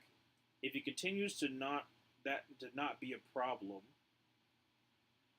then honestly, like it's very hard. Like I have him projected because I don't have like my final grades, but projected to be the first quarterback taken because the fact that I'm not high really on the other quarterbacks, and his athleticism is going to push him further for other teams to be like, I can mold him, I can make him good. Yeah, I say he is. Like I said, he's good. There's some Bama fans who don't believe he's good, and I asked them, like, what are your standards? Like, oh, he's not Bryce Young. Okay, so he sucks. No, no, he's not Tua, so he sucks. No, like he can be a project, but still be good. So that's the end of the game. If you're either team, you still can't feel good. Obviously, the Giants, wasted opportunities. Cowboys, you barely beat the Giants, so you're 2-2. But at the same time, it's not. It shouldn't feel good. Um, there's a lot to clean up for the Cowboys. For the Giants, you just gotta convert. You gotta convert. You can't just keep on kicking field goals. Great runner, great deep ball through fine, short, and medium passer. Yeah, that's the same. Like I said, I think being under Kalen DeBoer, who I think is a really good offensive mind, don't know how he's going to do with recruiting because Auburn right now is kicking butt in recruiting. I think Bama's in a good spot. I think Jalen Burrow is in a good spot to continue to develop. And I'm not don't think that Bama's going to have a huge drop off. It might be Bill Curry, but Bill Curry is just okay. You can stick with having 10-win seasons and potential playoff runs, and maybe not win championships, but still be relevant, and that's all that you can really hope for. Yeah, thank you so much for the stream, for watching the stream. I will be back for Monday Night Football. The Lions Seahawks game is what I'm going to be doing. I'm super duper excited for that one. There's no way that I'm watching the Titans Dolphins. I might if it's like halftime and then like the ending score is happening, then I'll watch it then. But I'm not gonna put myself through that horror show. Um, Again, if you want to see my predictions for this week, go to Gridiron Gurus on YouTube. It's the one with the NFL logo on it, and then you'll be able to see like both me and Luke's face in the videos. I'm trying to think of anything else. I think I already said it before, but for Sunday, for the Carolina Panthers review of the game, I'll still do it, but it'll be a little different because I'll be at the Saints-Falcons game. So audio might not be as good. I'm trying to think if there's any other updates. I think that's it. So thank you so much for joining me. See you on Monday. Well,